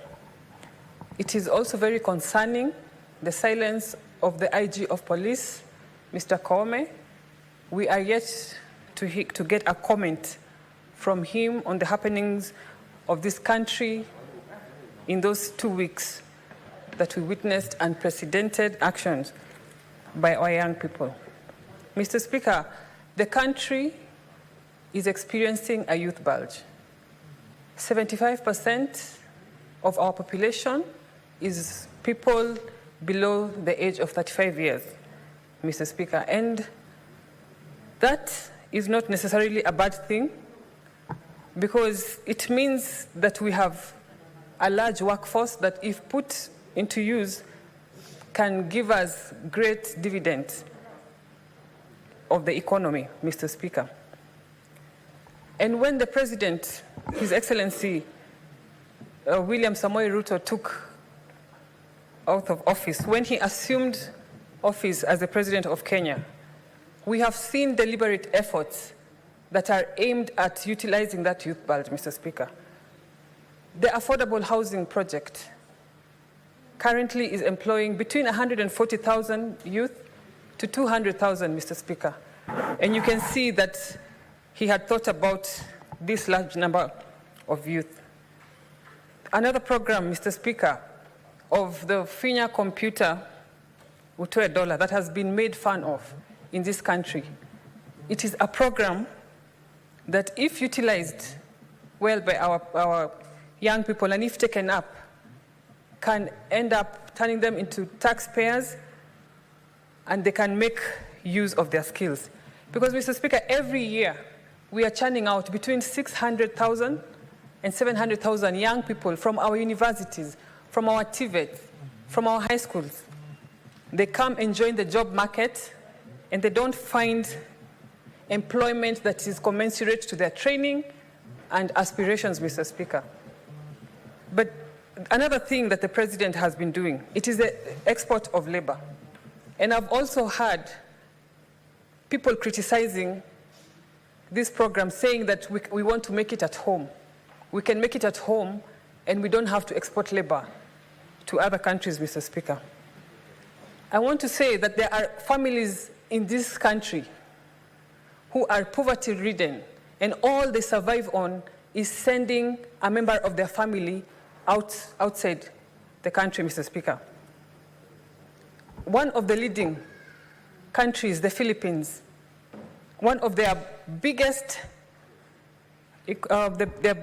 economy contribution that contributes to 12% of the GDP is a labor export, Mr. Speaker. And those efforts have been done by that country deliberately. And that is what the President has been trying to achieve. I want to challenge the youth.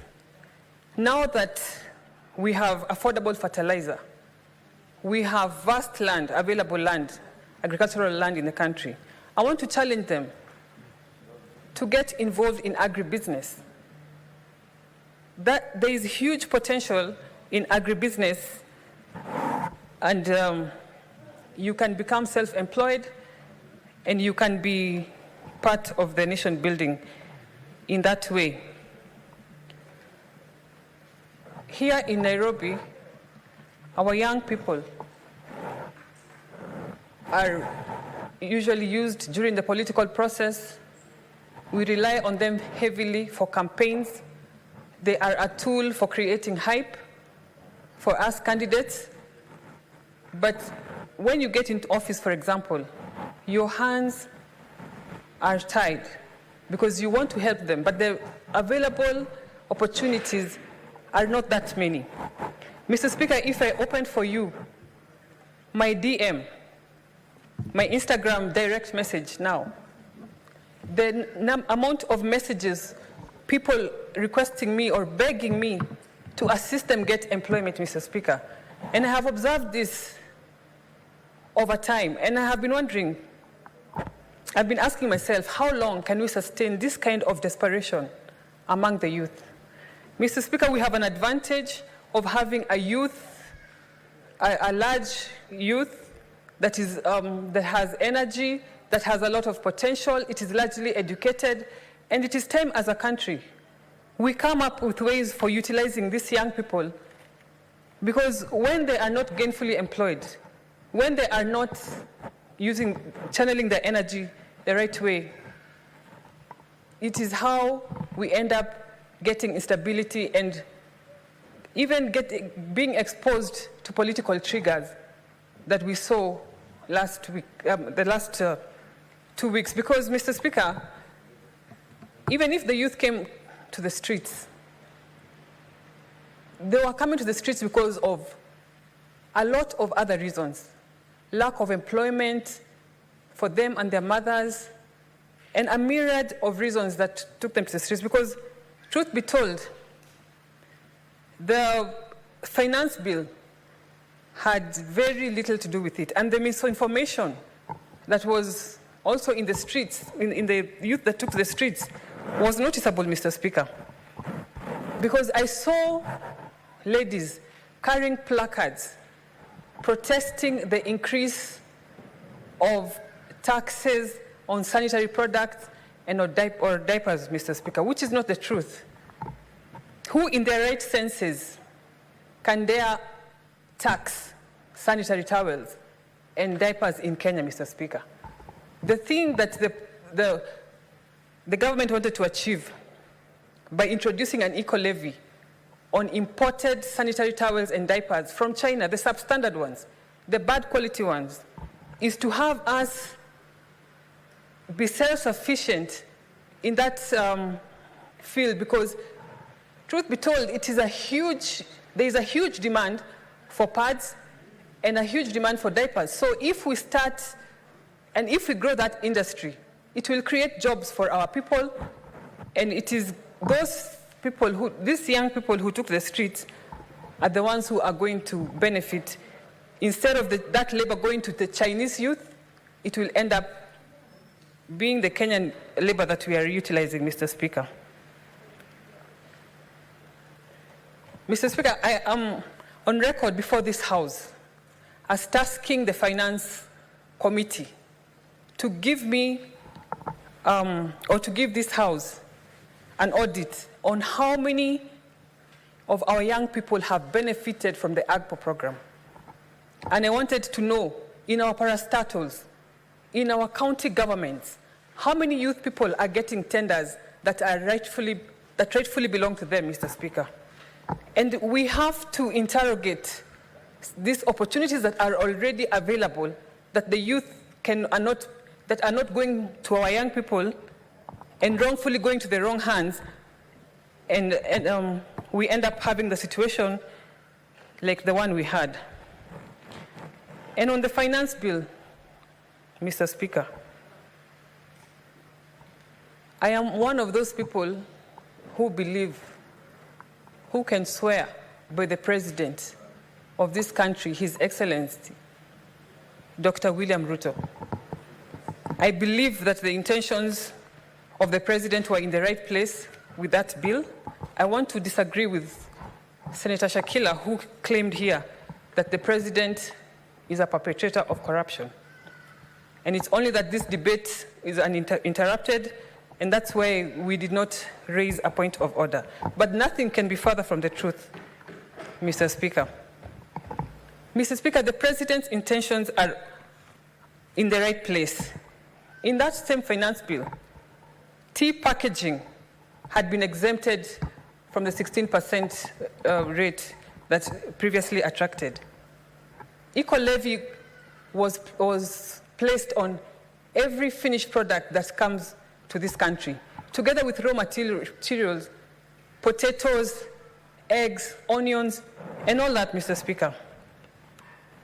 These are things that, these are measures that we should all support, but we all agree that the information and the communication team of the President and of the government did not disseminate this information to the ground, because I am sure if that had been done, we would have gotten more support, and the people who took advantage of our young people politically to settle political scores or aspirations could not have found that kind of number that they got from our young people, Mr. Speaker.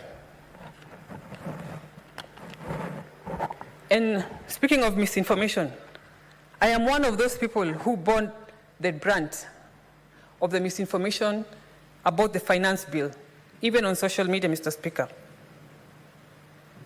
I have lost in my Instagram more than 10,000 followers because I was involved in a conversation on my comment section. A lady came to my page asking me, how can you as a woman support a bill that proposes to tax sanitary towels? And so I responded to try and explain to her that that is not the case, and locally manufactured sanitary towels were not going to attract the eco-levy. And so she asked me, which local sanitary towels do you use, Karen? And I responded to her, I use tampons. Because, Mr. Speaker, I use tampons. And that was taken as arrogance, as how dare you, you see? But this is stemming from misinformation, Mr. Speaker. And I have earned myself a new name in this country as Shori for tampons, Mr. Speaker. You'll come across it on social media. They are calling me Demo tampons, Shori wa tampons. They even told on me to the President when he was holding the X-Space, he was engaging the young people. They told him that some of the leaders under you are very arrogant. Senator Karen Nyamu is very, very arrogant, based on my statement saying that I use tampons.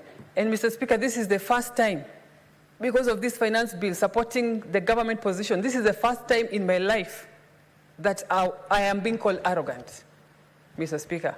Those who know me, those who have had the chance to interact with me, will speak of my humility, will speak of my person, my persona, my down-to-earth nature, and far from it. And far from it. And if I was misunderstood, because I certainly was, I want to say to the youth of Kenya, to the women of Kenya who got angry by my statement, that I don't withdraw because I use tampons, but I am sorry for angering you,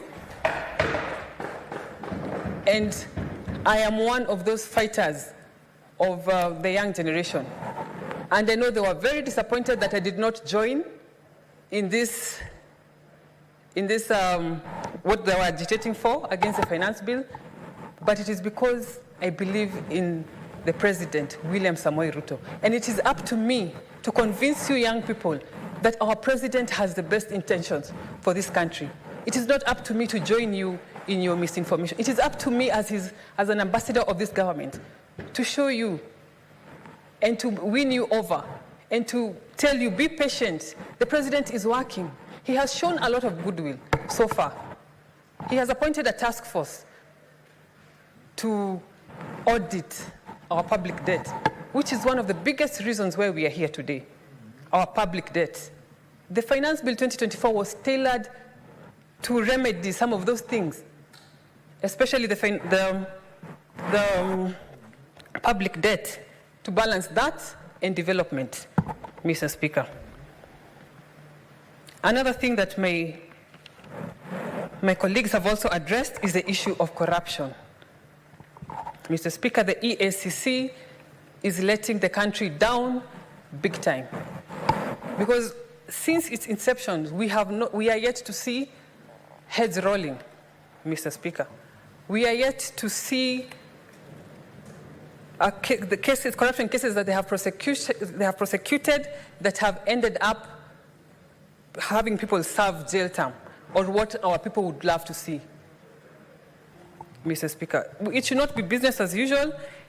If they cannot deliver to our people, the EACC, let it be disbanded, and let us have another body that is going to deliver to the people of Kenya. The excuses that they give every other time will not fly anymore. And Mr. Speaker, I want to talk to the young people of Kenya, and I want to tell you to take voters' cards. Register as voters, all of you.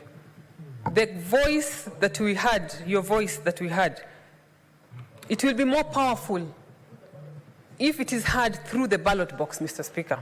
And I want to assure you that in 2027, you will have no better candidate. You will agree with me that you will have no better candidate than His Excellency William Samoei Ruto. The other day he said, the measures he's taking now are akin to a cut, an examination cut. And in the fullness of time, in 5 years, he is going to sit for the exam. And on that time, when that time comes, I know you will all agree with me. So when that time comes for voters registration, I expect all of you who are in the streets to take voters' card. And with those few remarks, Mr. Speaker, I support. Senator Ranchesa.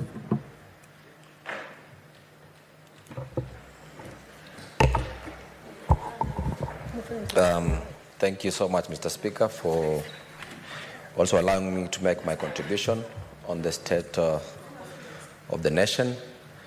First, Mr. Speaker, let me just start by conveying my condolences to the families that lost their loved ones in the current maandamano, and also wish a quick recovery to those ones who got injured. Secondly, Mr. Speaker, I'd like to also thank the tribeless and courageous youths, the GNZs who went to the streets to speak on behalf of this nation, speak on behalf of the Kenyans. Mr. Speaker, I'd like also to confirm that I'm one of the few leaders who tweeted and asked the President to also listen to the voices of the youths, Mr. Speaker. Thirdly, I'd like also to thank His Excellency the President William Ruto for actually conceding and allowing the youth, some of the GNZs, to exercise their democratic right, and also listened to them. Mr. Speaker, I can assure you, if you look at our neighboring countries, if you look at Uganda, if you look at Rwanda, they do not have the democratic right that we have here. So I'd like just to appreciate His Excellency William Samoei Ruto for listening to these youths, listening to their grievances, and conceding not to sign the finance bill, and rather agreed to dialogue because of the protests that were there in the country. Also, I'd like also to comment, Mr. Speaker, because I've had the whole of last week I sat in this parliament listening to many senators who were trying to divert the attention of the country by saying that Harambes are bad and now actually leading to the president banning these Harambes. Mr. Speaker, I can say I am a living proof and I'm a product of these Harambes. Some of us went to school because of these Harambes or contributions. Maybe we can just say nowadays maybe some are wrongly done, or maybe some if you are doing an Harambee, then it does not mean you, if it's genuinely from your heart, it does not mean you have to show off, or maybe, let me say, put everything on social media. But Mr. Speaker, one thing that I know these youths are doing, these youths are on the street, is because of lack of employment. That is number one. Number two, it's because of maybe where they're from. Maybe most of their parents are not able to take them to school, or maybe they have one or two different challenges, or maybe other many issues that might be facing them, Mr. Speaker. So we should not divert this country and talk about the Harambes are the issue in this country, but we should talk about the real issues. That is corruption in this country and the unemployment facing our youth, Mr. Speaker. So, Mr. Speaker, in terms of corruption, Mr. Speaker, I agree and also concur with my fellow senators that the EACC has failed us, and the government should really work on strengthening institutions that are tasked to fighting corruption. They should be very strict, Mr. Speaker, and also, apart from being strict, Mr. Speaker, they should also empower these institutions. Most of these institutions, Mr. Speaker, are also normally under-budgeted for. That is why they cannot achieve their mandate in pushing this, in pushing their agendas, Mr. Speaker. Talk about even the police, Mr. Speaker. If you look at their salaries, Mr. Speaker, they do not have motivation, or maybe they're underpaid for the costs or the security they're providing to this country, Mr. Speaker. So, Mr. Speaker, I also believe that is a problem, and it is something that should be addressed, Mr. Speaker. Another thing, Mr. Speaker, that I also want to talk about is corruption down to our county governments, Mr. Speaker. And it also applies to this Senate, Mr. Speaker. If you look at our specific committees that usually call our governors here, Mr. Speaker. You look at, for example, a committee like CPAC or CPIC, Mr. Speaker, whereby we call the county government officials, we call our governors here, Mr. Speaker, and for example, I am a member, or maybe I'm the chair of ICT, and my governor is called Mr. Speaker, and you go to that committee as a friend of the committee, Mr. Speaker. We have tried to, we are looking at serious issues of the county government, which we are allowed to oversight all these county governments, Mr. Speaker, but we cannot provide oversight, Mr. Speaker, when we are at that committee, Mr. Speaker. That is why we are proposing, Mr. Speaker, amendments to these committees, and we, as the senators of specific county governments that are called by this specific committee, Mr. Speaker, we can co-chair. We can co-chair these committees when these people, these governors are coming, so that we can make sure that we provide oversight to our people, Mr. Speaker. Mr. Speaker, another thing, Mr. Speaker, I want to talk about is public participation, Mr. Speaker. When you look at public participation, I can tell you for a fact that this is what really contributed to the GNZs go to the streets, Mr. Speaker, is communication, Mr. Speaker. It's public participation, Mr. Speaker. I can tell you 100% that I am 100% sure public participation was not well done by this government, or maybe it's not done, Mr. Speaker. I can give you an example. We have bills and policies that we are making, Mr. Speaker, and when it comes to public participation, Mr. Speaker, we normally, as committees, write on newspapers, Mr. Speaker. I can assure you, Mr. Speaker, if you look at the complaints that the GNZs were making, Mr. Speaker, not only those youths of ours who are in this country were complaining, Mr. Speaker. We had our children, Mr. Speaker, from abroad, from Canada, from Australia, from what, putting back their grievances, Mr. Speaker. And this shows you that not only those ones who are here are the ones who want to participate in matters affecting this country, Mr. Speaker. We have youths from all over the world who always want to participate. And you see, the manner we are participating, or the manner we do our public participation, is going to hold barazas in the villages, Mr. Speaker, going to different counties manually to get views and to get submissions from these people, Mr. Speaker. You can imagine, Mr. Speaker, when there's one stakeholder, Mr. Speaker, that I asked or requested for his submissions, Mr. Speaker, and the submissions were brought by a pickup, Mr. Speaker, to the committee. You can imagine how much time we need to read documents, you can imagine the logistics that they use to bring all these documents to our committees, Mr. Speaker. It even makes it very hard for us as members to go through all these papers and stuff, Mr. Speaker.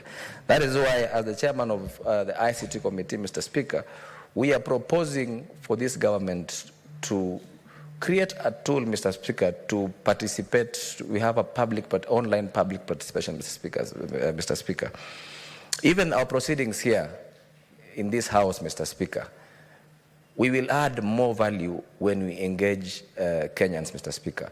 We will add more value when Kenyans can listen to us live and can also participate or make comments on our live debates and live policies that we created in this House, Mr. Speaker. So it's also learning from the people that we represent. We can get more value listening to their views, Mr. Speaker.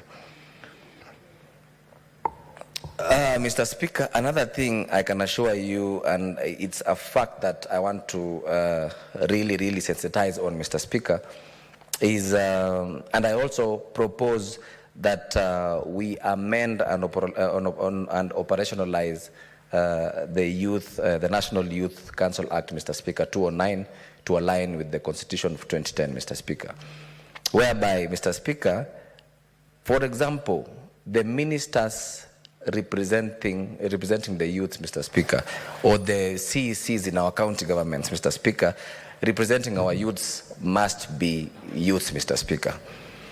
Mr. Speaker, I can assure you the level of disconnect between the national government and the youth is very wide, Mr. Speaker. And that's why you see whatever is happening. I can assure you, Mr. Speaker, that the youths who are on that street, the GNZs who are on that street, Mr. Speaker, are speaking a very different language, Mr. Speaker. If today you put Senator Khalwale as the sports minister for youth, or let me say Senator Maanzo, Mr. Speaker, he will not relate to these GNZs, Mr. Speaker. The language they are talking about, Mr. Speaker, is very different. I can assure you that Senator Maanzo does not understand. In fact, the other day at the VIP launch, Mr. Speaker, Senator Maanzo was asking me what Godha means, Mr. Speaker. And I had to take almost 20 minutes explaining to Senator Maanzo what Godha is. The same Senator Khalwale, Mr. Speaker, who is our chief whip, Mr. Speaker, our majority whip, Mr. Speaker, was asking me what Kufinish Kumalo is, Mr. Speaker. This is the same language that these youths are talking, and we have to put youth in these ministries, if not even the minister, Mr. Speaker, the advisors of these ministers. Senator Chesang, I think you can give other examples. other examples of that language. If Mr. Speaker, let me tell you, the words I'm speaking about, Mr. Speaker, have meanings to this youth. If you communicate with them with these words that they understand, Mr. Speaker, that is the best way they can understand, Mr. Speaker. I can assure you, Mr. Speaker, why I'm talking about this, there are even words and signs the youths, these GNZs use in terms of communication. If you look at even just the way they are dancing or they are moving their body, they mean something to communicate, Mr. Speaker. I can assure you, Mr. Speaker, if these youths came to this to this Senate, Mr. Speaker, and they stand outside here and they say, anguka nayo, anguka na speaker, Mr. Speaker, that word means a word, Mr. Speaker. Why I'm trying to say this is, Mr. Speaker, is because we need to relate. I'm talking about the disconnect between the youth and the national government is really wide, Mr. Speaker. And the only way these youths can understand is putting, or not even the ministers, but their advisors or their board have to have the youths represented so that they can address the issues that are affecting them, Mr. Speaker. Finally, Mr. Speaker, you looked at the crowd that was on those streets, Mr. Speaker. Mr. Speaker, we had, just because of the unemployment that we have, and you equally, you remember, Mr. Speaker, one of the youths was talking about the only mistake you did is educating us, Mr. Speaker. Those were the sentiments these youths were talking about. They are even calling, they are regretting going to school. They are even saying, the problem you people did is educating us, and that is why we are here. That is why they can read and understand everything. This is to show that how frustrated they are, Mr. Speaker. One thing I'd like to urge our government, Mr. Speaker, on behalf of our youths, who most of them are now online marketers by virtue of unemployment, and they go to the social media and teach themselves to be online marketers, Mr. Speaker. Most of our youths, majority of the youths who were on that street, Mr. Speaker, are content creators, Mr. Speaker, by nature, Mr. Speaker. You can imagine the number of youths who are on the streets made the world to know whatever is happening in Kenya, Mr. Speaker. That means the communication was loud, Mr. Speaker. And how do they communicate? Through these social media platforms, Mr. Speaker. Through TikTok, through Instagram, through Facebook, and other social media platforms, Mr. Speaker.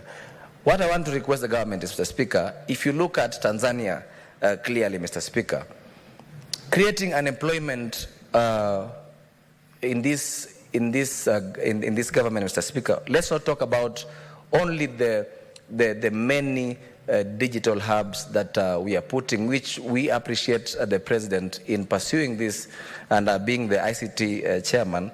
This will create a lot of jobs, Mr. Speaker. But at the same time, Mr. Speaker, we have so many content creators who are here on these streets, Mr. Speaker.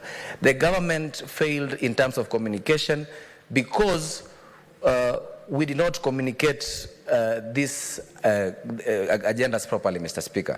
And I can assure you, Mr. Speaker, if we use these content creators to sell our government agendas, to sell the government services is providing, Mr. Speaker, I can assure you that the agendas will get to the normal machinani and to our many youths, Mr. Speaker. So let us make sure we use our own youths, our own content creators.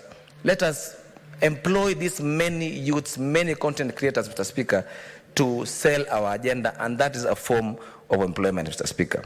Lastly, Mr. Speaker, I'd like to finish by saying that even the same content creators, Mr. Speaker, will sell our country, will sell the tourism in our country and the beauty of this country, Mr. Speaker. Finally, Mr. Speaker, I've had Senator Karen Nyamu also supporting the issues for the sanitary towels, Mr. Speaker. The last time I talked about this, Mr. Speaker, in this House, I talked about these sanitary towels to our young girls, Mr. Speaker.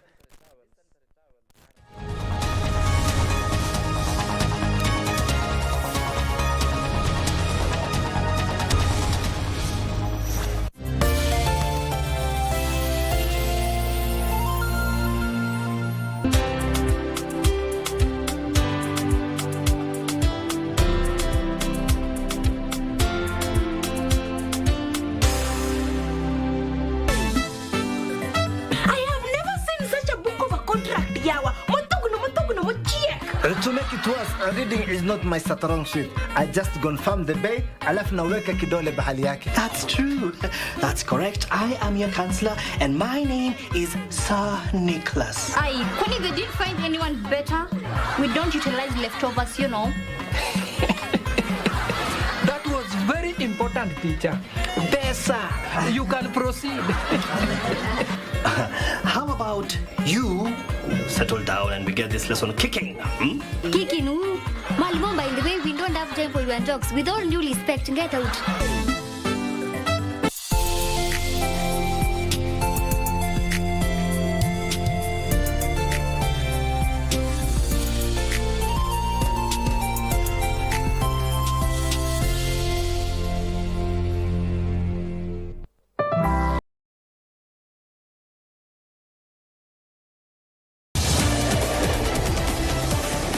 I looked up and my roof was gone. It just went. And because of all the doors flying open and the roof being off, the wind tunnel just went crazy. Stuff started flying off the walls, zinging around the house. Parts of Texas are absolutely in shambles tonight after Beryl made landfall near Houston, leaving homes destroyed, millions without power, and at least 3 people dead. I'm Gotti Schwartz. This is Stay Tuned Now.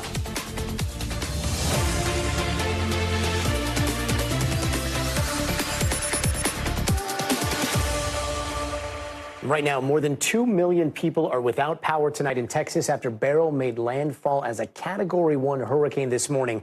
And that monster storm unleashed heavy rain and winds, making for some very eerie scenes at marinas as that wind ripped through.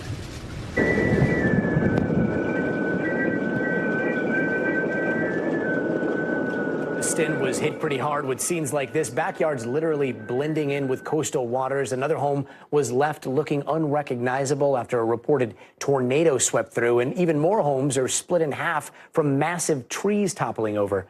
2 people were killed by falling trees, a third from heavy flooding, adding to the 9 people Beryl killed when it swept through the Caribbean last week. But Beryl's not done just yet. Tornado watches are in effect right now for East Texas and parts of Louisiana and Arkansas. The National Hurricane Center is warning Texas that they are still at risk of life-threatening storm surge and flooding in Beryl's aftermath.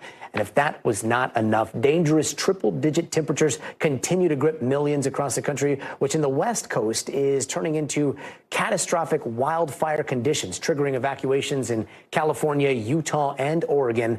We've got team coverage tonight. NBC News meteorologist Bill Cairns will have the forecast. Steve Patterson is tracking wildfires here in California. But first, let's go to NBC News correspondent Kathy Park in Houston.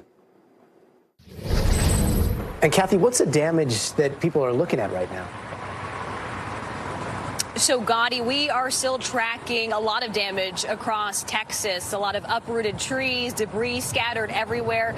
A lot of the traffic lights are still not working at this hour. But fortunately, we're noticing that a lot of the water is starting to recede. In fact, at one point, this road was completely underwater. Officials, though, are saying that the storm has turned deadly in Texas. 4 confirmed fatalities so far. And earlier today, our colleague Priscilla Thompson was in Wharton, Texas. She spoke with one family who say they're lucky to be alive. Take a listen. Roof is caved in where the porch is and the living room and the dining room, you know, everything on the back side of the house. We were in the living room, yeah, and so when the generator didn't come on and we moved away, that's where all the spiked wood came down from the ceiling, so we probably would have been killed, I think.